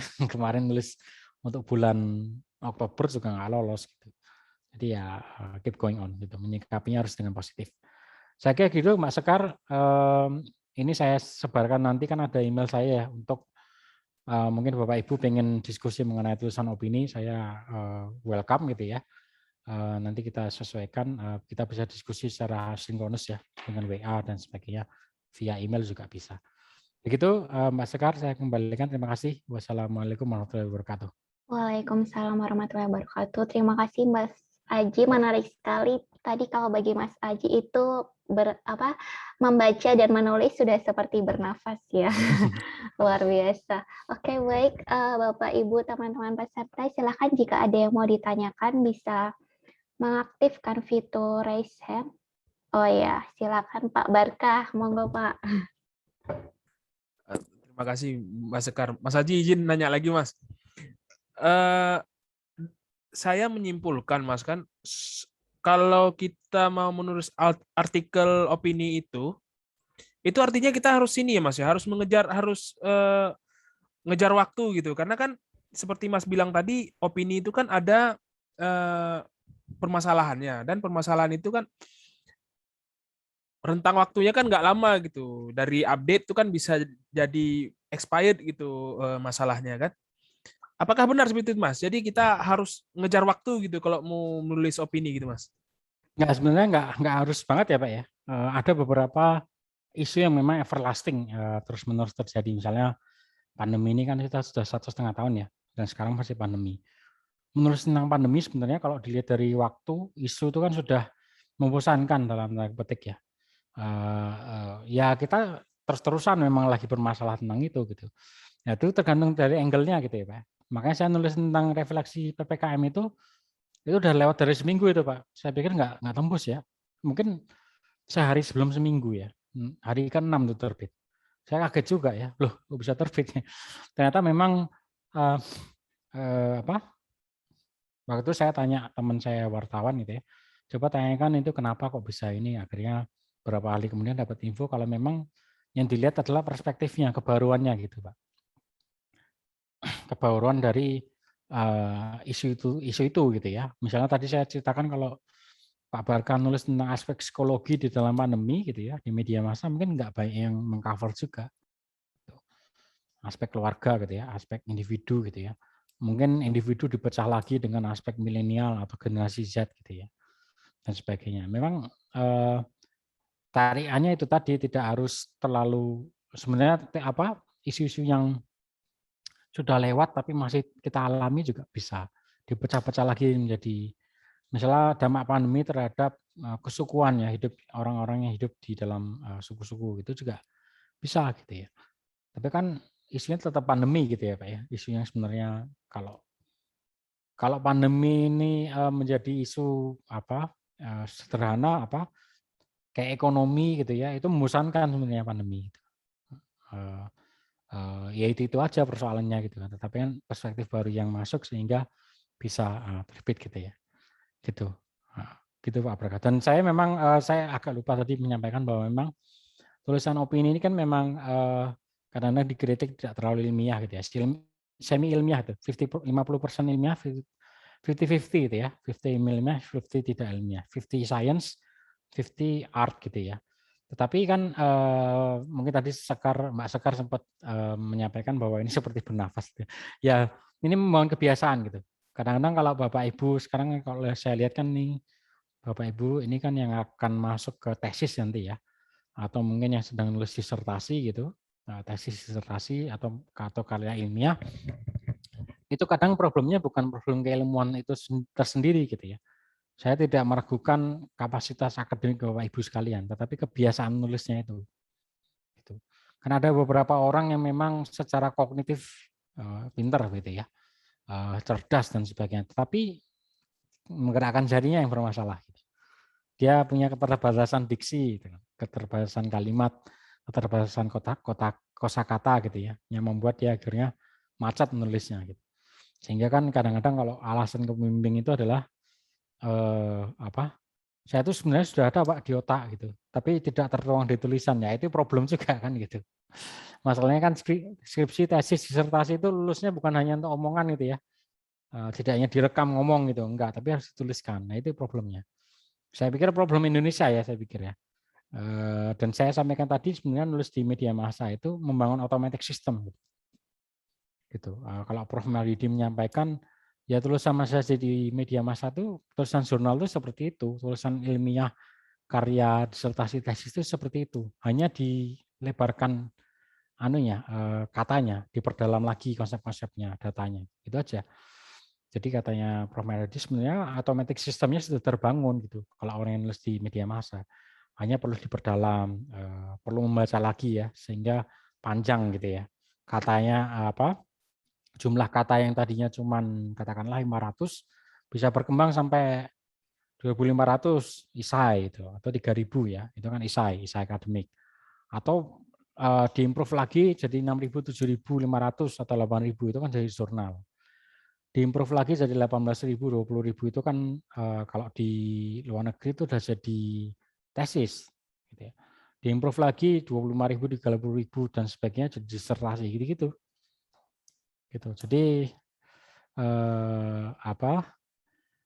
membangun automatic system gitu. Itu yang saya dulu coba ya. Dulu saya paper pertama skripsi itu saya SMA kan nggak terlalu di penulisan ya. Ya nulis tapi waktu itu masih main-main lah SMA. Masa terindah kan SMA gitu ya.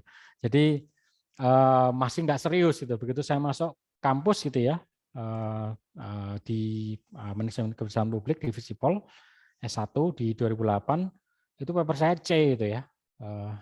Nah waktu itu model dosennya masih dosen yang lepas gitu kayak saya tanya waktu itu, Bu, gimana sih cara nulis yang baik gitu? Karena tulisan saya kan acak adut gitu ya, ngawur lah ibaratnya. Terus ya itu ikut organisasi gitu ya. Ya karena saya ikut pers itu.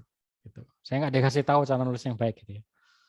Cuma dikasih C gitu ya. Beruntung karena paper pertama punya kesempatan memperbaiki gitu ya, merevisi paper gitu sehingga ya lumayan dapat B minus ya, nggak C atau B waktu itu saya lupa. Ya mulai dari situ jadi sebenarnya saya itu kecemplung karena biar lulus S1 ya. Kalau dulu kan S1 hanya harus menulis skripsi ya, tidak ada cara lain. Mungkin sekarang ada skripsi karya kalau nggak salah ya. Ada membuat video dan sebagainya. Kalau sekarang kan nggak ada. Kalau Bapak Ibu kan juga harus nulis kan gitu. Ya memang agak tidak adil gitu ya. Emangnya kecerdasan itu harus diukur dari orang cara sebagus apa orang menulis itu kan. Sebenarnya agak tidak fair ya. Tetapi sebenarnya perdebatan juga ya, karena kalau Bapak Ibu memutuskan masuk universitas itu salah satu ekspresinya kan menulis. Gitu. Tradisi menulis, membaca, berdiskusi itu ngomong ya, lisan non lisan dan sebagainya itu kan dari zaman Yunani itu kan, yang ide tentang universitas itu. Sehingga seharusnya sesuatu yang disadarkan gitu ya, yang harus disadari secara sadar lah oleh individu ketika masuk universitas gitu. Nah, menulis opini salah satunya untuk membangun automatic system tadi gitu ya. Nantinya akan jadi apa ya? Jadi mentalitas gitu ya. Ketika Bapak Ibu di suatu daerah itu bisa melihat fenomena-fenomena karena intensitas menulis di media massa gitu. Jadi ketika di suatu daerah itu langsung bisa melihat fenomena gitu lah. Oh, ini ada ide 2 tulisan, 3 tulisan gitu.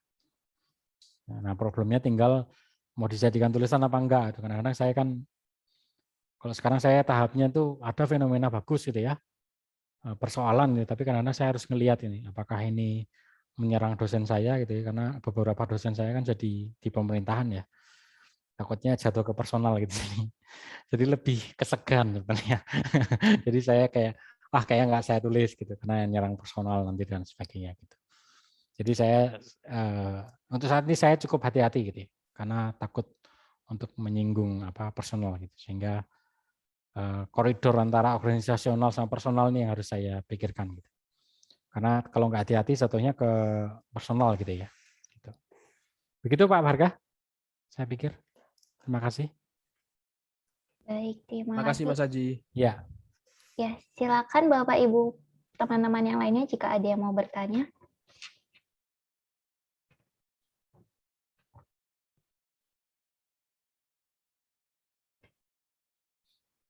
Oke, mungkin kalau belum ada boleh saya yang tanya, Mas. Oh iya ya. Silakan. Iya, Mas. Ini Mas saya mau nanya terkait dengan strategi kita ketika mengirim artikel ya, Mas. Misalnya saya sudah punya artikel membahas satu tema ya. Nah, kemudian saya itu mengirim ke 2 media massa yang berbeda, tapi artikelnya itu sebenarnya sama, cuma tujuannya itu biar siapa ya yang nerima duluan gitu. Nah, kebetulan nih, misalnya di 2 media massa tersebut tuh menerima dalam waktu yang sama. Nah, kan setahu saya itu kan nggak bisa kan, misalnya media massa itu menerbitkan artikel yang sama kayak gitu. Nah, itu sebenarnya tuh seharusnya tuh ya idealnya yang benar tuh tata cara mengirimkannya itu seperti apa? Apakah kita harus hanya mengirimkan satu artikel ke media massa, kemudian kita menunggu dulu sampai diterima, atau ya tadi itu caranya kita bisa mengirim ke beberapa media, tapi kalau misalnya 2 media atau 3 media misalnya itu menerima, itu harus gimana gitu, Mas? Ya, terima kasih Sekar. Sebenarnya kalau kayak adik saya tadi kan nggak masalah ya dia nulis di 2 media. Tapi dia tulisannya berbeda sih, memang temanya berbeda gitu. Itu nggak masalah. Sehingga dalam satu hari dia muncul 2 itu. Nggak tahu juga problem apa enggak, tapi sejauh ini enggak.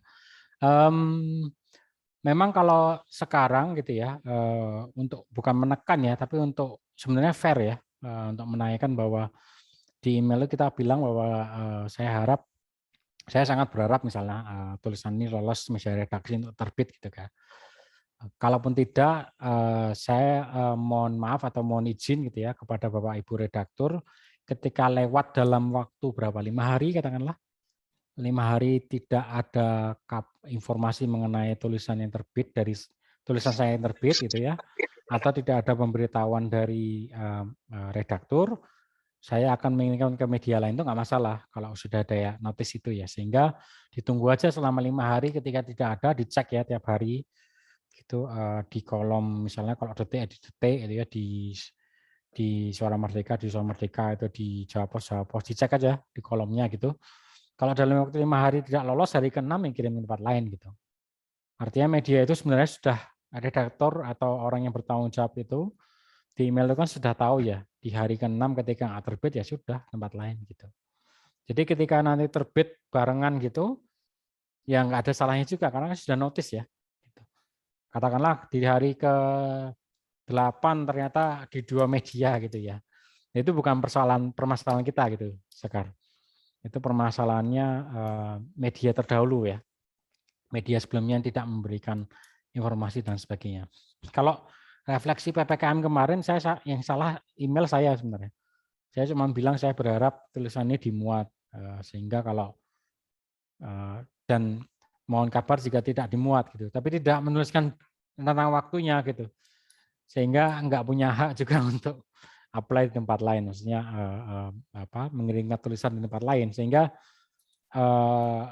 waktu itu ya saya nunggu gitu ya. Bahkan saya waktu itu karena nggak nulis tentang waktunya ya sudahlah, saya anggap tulisannya hilang gitu ya. Saya anggap ditolak, ternyata lolos. Padahal saya udah nulis hal yang lain gitu ya. Gitu. Saya pikir tulis di situ Sekar. Nanti ada format. Sebenarnya nggak ada format email, tapi ditulis saja bahwa kalau dalam waktu sekian nggak terbit, saya mohon izin untuk mengirimkan di media lain gitu. Biasanya tentang waktunya biasanya seminggu ya, tapi 5 hari kerja nggak masalah.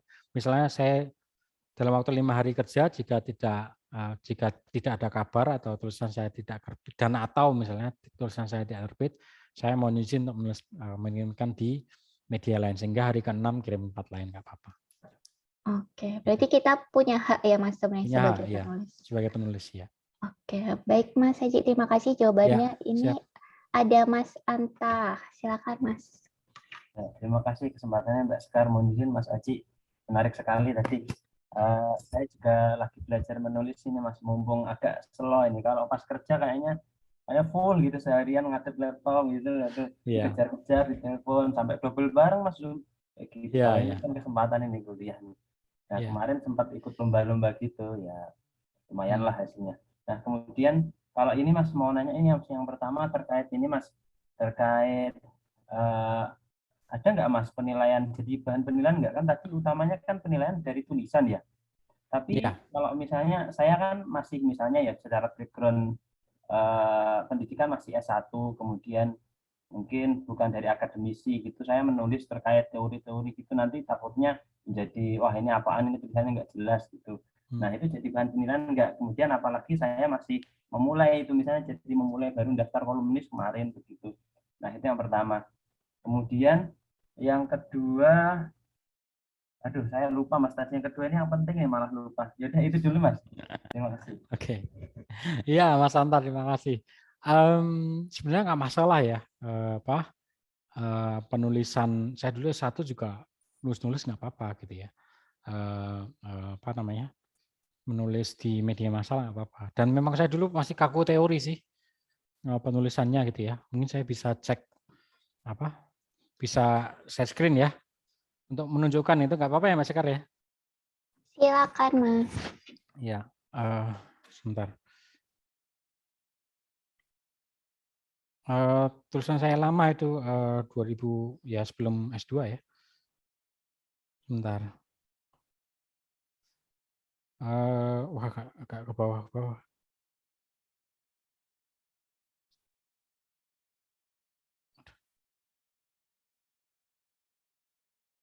Nah ini ada nih, ada contoh yang bagus.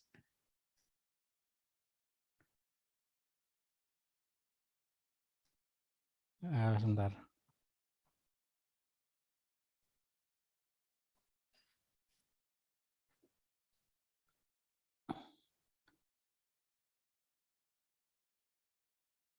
Oke, kelihatan ya? Kelihatan Mas. Ini di arsip Instagram saya. Ini lihat tulisannya Mas. Ada dalam tanda kurung itu kan? Political Weekly, Fall dan sebagainya itu loh. Oh ini saya sudah lulus nih dari S2 awal-awal berarti. Ini yang tulisan itu loh Mas. Nggak kelihatan ya? Di bawah nama saya ini. Ini kan ada tanda kurung ya. Saya jelasin jurnalnya. Kenapa? Agak dibesar lagi nggak bisa Mas itu Mas? Nggak bisa ini. Ada Oh ya ini. Nah, Ini nih. Ini kan saya pakai dalam tanda kurung ya. Ini semestinya ini masuk ke jurnal kayak gini nih. oh, Citasi jurnal lah katakanlah. ya. Gitu. Itu beda dengan sekarang yang saya tulis sekarang ya. Maksudnya sekarang itu setelah melakukan pembelajaran gitu ya. Ini kan nggak ada nih dah. Nggak bisa di zoom ya. Sebentar.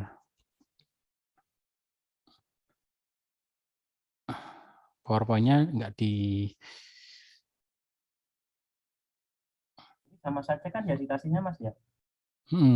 Maksudnya tadi saya masih pakai tanda kurung nih kan. Sekarang ini nggak ada nih. Mana tanda kurungnya? Citasinya kan nggak ada dah. Iya, nggak ada. Saya sudah langsung ngeblend di tulisannya. Ini saya masukin evidence based policy gitu ya. Masukin apa lagi ya? Kontrol kepemerintahan gitu ya. Tuh. Oh, tapi di referensinya tetap ini ya, harus dimunculin ya Mas ya. Misalnya referensinya dari mana aja gitu. Kalau di sini saya enggak gitu. Kalau mungkin Jakarta Post saya pikir juga enggak gitu. Jakarta Post ya kayaknya enggak juga ya. Ada yang bertanya nih. Oh, Sekar ya. Nanti ada yang baru Sekar, saya share link baru. Ini ya. Apa? Materinya. Di Jakarta Post saya pikir juga enggak, Mas. Bentar, saya Safari-nya mana? Oke. Saya Yana Nugroho, saya salah satu guru saya juga ini.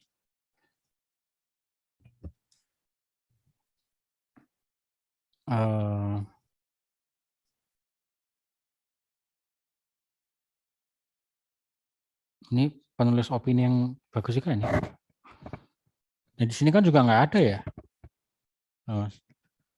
Citasi yang dalam tanda kurung tadi, yang kayak di tugas-tugas itu kan nggak ada ya. Nggak ada. Langsung kan. Tapi dia ini memang tulisannya sudah, ya ada berpengalaman ya dia. Nggak ada. Oh, nggak ada, Mas. Berarti kita nggak perlu ini Mas ya, nggak perlu citasi gitu ya. Iya, kalau bisa malah ngeblend tuh, masuk langsung ngeblend ke tulisannya gitu. Bukan buah gitu ya, bukan buah. Maksudnya buah murni langsung dimakan, tapi di blender langsung, Mas. Teori sama data konteksnya gitu. Ini Mas, saya teringat Mas pertanyaan kedua. Kalau misalnya nih, ini misalnya ya, misalnya kita udah dikirim gimana, kemudian kita ternyata kita setelahnya itu udah lolos nih, misalnya udah lolos oleh redaksi, kemudian kita tahu ternyata wah kita ini ternyata datanya atau apanya salah, ada yang salah, itu ada pengalaman bisa ngedit atau gimana kan, itu nanti kan kalau yang ditutup kan kita mah ya penulis yang mana, takutnya kayak gitu. Enggak, iya maksudnya udah terbit ya Mas ya? Ya misalnya udah terbit gitu gimana? Iya. Kalau udah terbit itu udah haknya tidak hanya hak kita Mas, tapi hak media massanya. Gitu. Jadi kalau kita request untuk take down sebenarnya bisa juga. Karena ada beberapa media yang akhirnya dia mengeluarkan pernyataan perminta maaf ya, karena memang ada request tentang tulisan di take down tidak sesuai dan sebagainya gitu. Jadi 50-50. Jadi ketika tulisan belum dikirim itu sepenuhnya milik kita, ya kan, Mas. Apalagi kalau tulisan itu ditolak atau tidak dimuat itu masih sepenuhnya milik kita. Tapi ketika itu dimuat sudah 50-50 gitu, Mas. Kita bisa nego untuk di take down. Tapi ketika nanti media tersebut merasa bahwa tulisan ini sebenarnya agak sedikit tidak benar gitu ya, tapi menaikkan rating mereka ya nggak di take down, Mas. Kita saja yang siap resiko untuk di DM kayak saya itu ya. Saya dikatakan analis nggak becus apa-apa, saya lupa waktu itu. Ya sudahlah, diterima aja gitu ya. Dianggap sebagai nggak angin lalu, tapi dianggap sebagai pembelajaran gitu.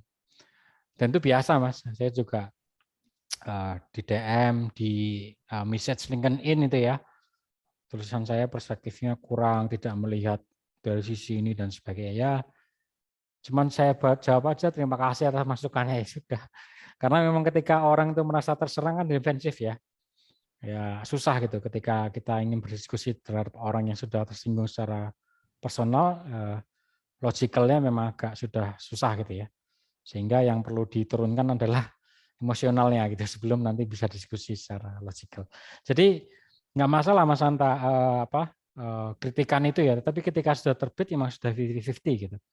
Tulisan itu sudah bukan milik hak kita 100%, tapi sudah 50-50. Kita bisa nego untuk take down, tapi yang memutuskan medianya begitu ya. Kita kan nggak bisa masuk server mereka, habis itu tulisannya dihilangin, itu kan nggak bisa juga. Gitu. Jadi ketika mereka bilang, kami rasa tulisannya tidak bisa di take down, ya sudah Mas, nggak apa-apa. Gitu. Memang kan saya tadi kan bilang juga bahwa tulisan itu dibaca, misalnya opini keluar hari ini gitu, hari ini bagus dibaca, gitu. Besoknya udah enggak gitu kan, karena ada opini lainnya gitu. Jadi waktunya sangat singkat karena memang tulisannya kan juga singkat ya, 500 kata, 500 sampai 1000 lah. Itu kan sekitar sehalaman 2 halaman. Sehingga masa berlakunya juga singkat gitu ya. Expired date-nya cepat gitu, kayak susu ya. Expired date-nya cepat. Kalau misalnya nih Mas, tadi kan kalau cacian kan mungkin bisa disambil lalu Mas ya. Ada yang sampai kejadian mungkin siapa teman-teman gitu yang sampai diproses gitu, ada nggak Mas misalnya proses hukum gitu? Nggak mungkin ya? Enggak. Paling ya surat keberatan gitu ya. Dan itu untuk isu-isu yang saya bilang tadi sensitif ya. Misalnya gender gitu ya, isu tentang lingkungan gitu ya. Dan yang paling sensitif mungkin isu tentang agama, itu mungkin bisa sampai surat keberatan dan sebagainya. Tetapi selama itu isu tentang pelayanan publik gitu ya, tentang pemerintah yang tidak menjalankan fungsi semestinya dan sebagainya, itu nggak masalah saya pikir. Gitu. Dan sifat opini kan tidak hanya tergantung ya. Kalau di Tirto itu kan dekonstruktif ya, memang untuk memecah persoalan-persoalan. Tapi selama itu koridornya masih ilmiah, itu tidak hanya curhatan atau hujatan gitu, masih ada koridor ilmiah gitu ya, masih menawarkan solusi konstruktif, itu nggak masalah saya pikir. Gitu. Kecuali itu tadi ya, ada persoalan personal tadi Mas, ya akhirnya kita di message pribadi itu ya persoalan lain lah. Itu persoalan lain ya Mas. Oke, terima kasih Mas ya. Ya, sama-sama Mas. Baik, terima kasih Mas Anta dan Mas Aji. Semoga Bapak Ibu peserta lainnya jika dia mau bertanya.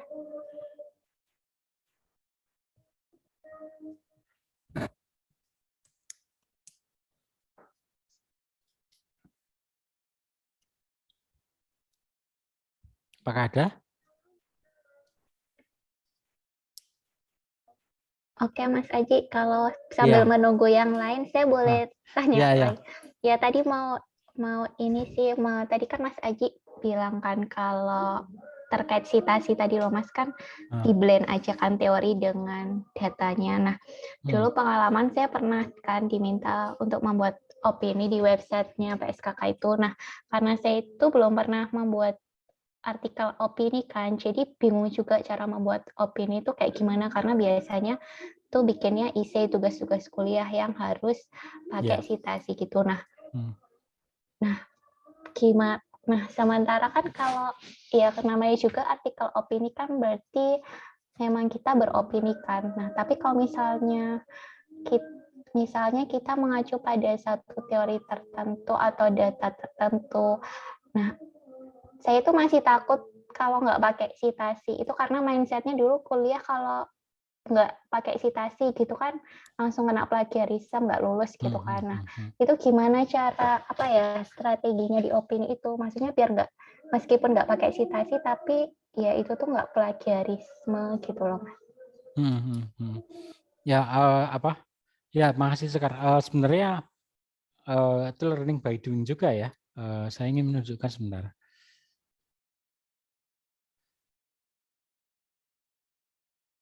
Ini mungkin saya contohkan dengan contoh ya, maksudnya tunjukkan dengan contoh. Sebentar. Ini kan di titik itu ya, banyak iklan. Banyak iklan juga nih. Bentar. Take down iklannya. Ya ini sebenarnya kan saya di sini berbicara mengenai lisensi ya, license di dalam public policy gitu ya. Nah di sini kan nggak ada ya tentang teori-teorinya gitu ya, langsung ngeblend gitu ya. Nah ini kan juga ya, Ya, langsung ngomongin kebijakan door to door. Itu teori pelayanan publik apa mikro ya, individual gitu ya. Jadi langsung apa pakai ini kan pakai satu data juga KTP gitu-gitu ya.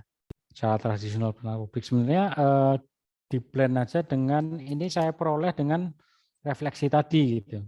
Agar jadi saya melihat ini kan ada satu data gitu ya, KTP itu kan bisa digunakan untuk door to door gitu.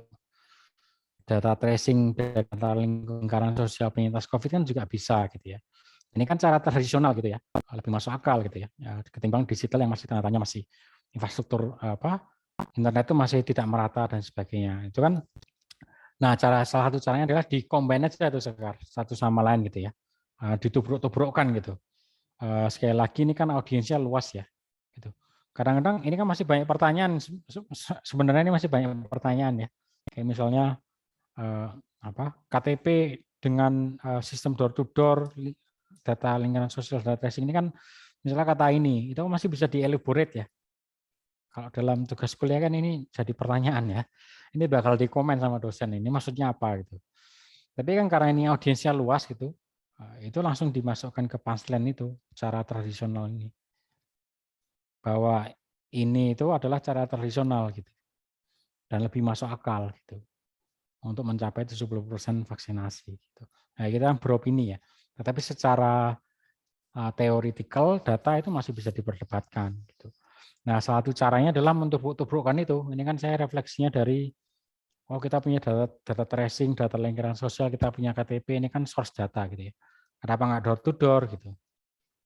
Nah, ini kan bisa untuk door to door ketimbang digital yang datanya itu masih bermasalah gitu. Nah, ini door to door, ini ada data door to door digital bermasalah, kan bisa dengan tradisional ini bisa mencapai 70% itu untuk mencapai lisensi gitu. Sebenarnya sederhana itu ini ya. Kalau secara teoretikal ya masih bisa diperdebatkan, tapi ini kan audiensnya luas ya dan fungsinya untuk memantik sebenarnya, memantik pembaca untuk membaca. Jadi ada aspek market juga gitu ya. Kalau di dalam opini gitu ya. Dan orang-orang pengen ngelihat opini kita gitu. Kalau kita pakai citasi kan kadang tenggelam ya opini kita ya. Nah, karena dibatasi kata juga kan, kalau di media massa paling 600 kata. 600 kata dengan refleksi teori mungkin bisa habis di teori gitu ya. Nggak ada refleksi terhadap fenomena sosial gitu. Nah, tapi ini memang harus praktek sih gitu. Salah satu prakteknya tulis di blog tadi ya mungkin ya. Kayak cara saya itu agak cara ekstrim ya. Tulis di blog terus dengan PD-nya ngirim ke teman-teman wartawan gitu. Ini tulisan di media bagus enggak kan? Ya banyak masuk kritikan itu ya. Nah itu bisa belajar dari situ. Coba lebih soft lagi sih gitu. Nggak usah pakai citasi, masukin ke blendednya. Jadi memang ketika kita membaca kita ambil intinya apa gitu ya. Intinya apa di resume tadi ya dibacanya di skimming scanning terus masukin ke konteks tulisan gitu. Saya pikir gitu, Sekar. Oke, baik. Makasih Mas Aji. Iya. Monggo Bapak, Ibu, teman-teman ada yang masih mau bertanya, silahkan.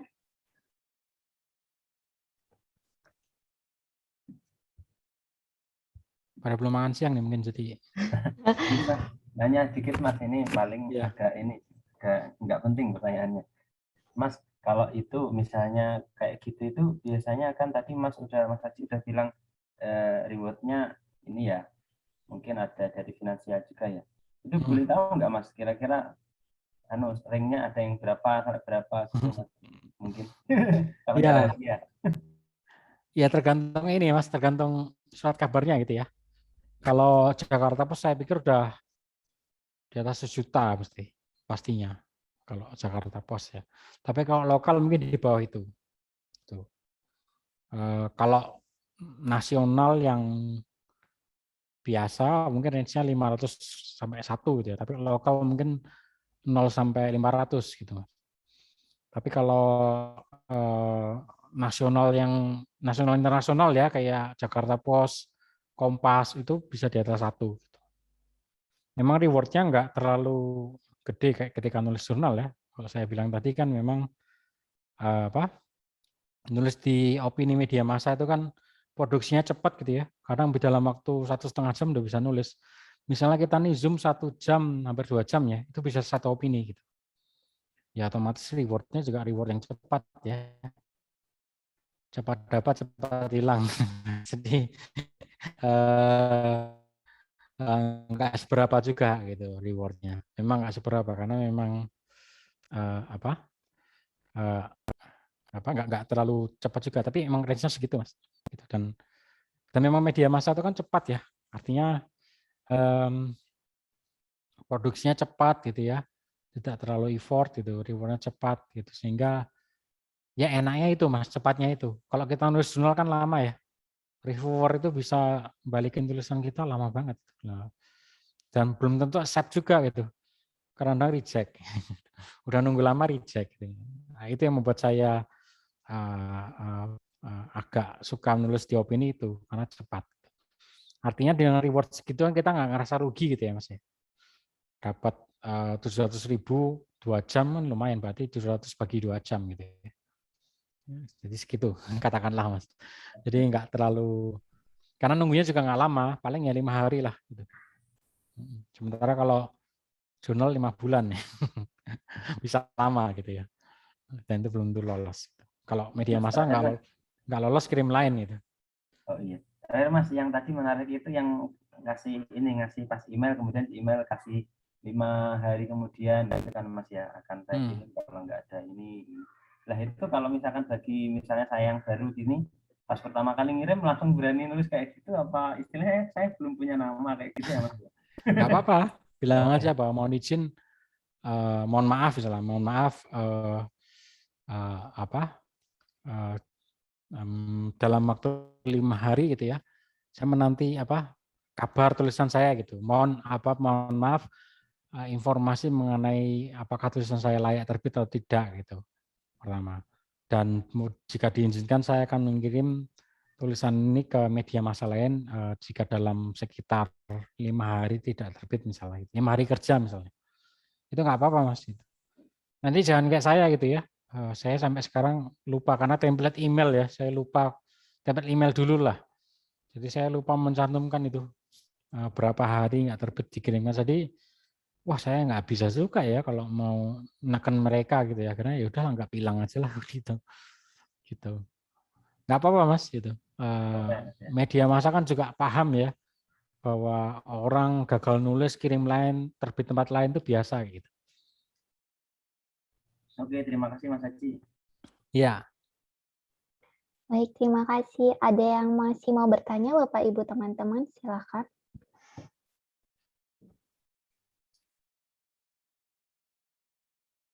Baik, sepertinya bisa saya simpulkan sudah tidak ada yang mau bertanya ya. Ya baik, sebelumnya saya ucapkan terima kasih banyak kepada Mas Aci dan juga Bapak Ibu sekalian yang telah berpartisipasi di acara siang ini.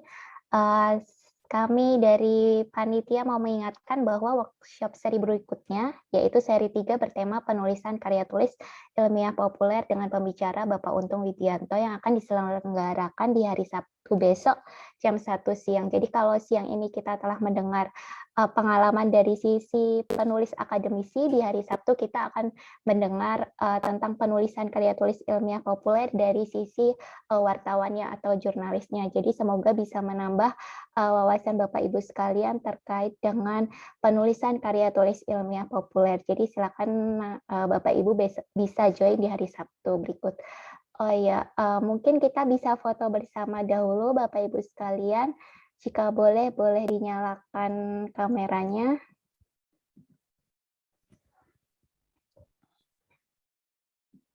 Baik, masih saya tunggu yang mau menyalakan kamera, silakan.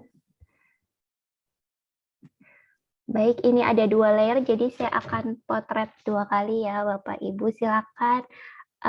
Senyumnya mana? Silakan 1, 2, 3. Baik, sekali lagi. Oke, 1, 2, 3. Baik, terima kasih Bapak Ibu sekalian. Sampai bertemu di hari Sabtu. Sehat-sehat selalu. Ya, terima kasih Bapak Ibu sekalian. Terima kasih Mas Haji, Sekar. Mbak Sekar. Terima kasih Mas Haji. Mas Haji. Terima kasih, Mas Sekar.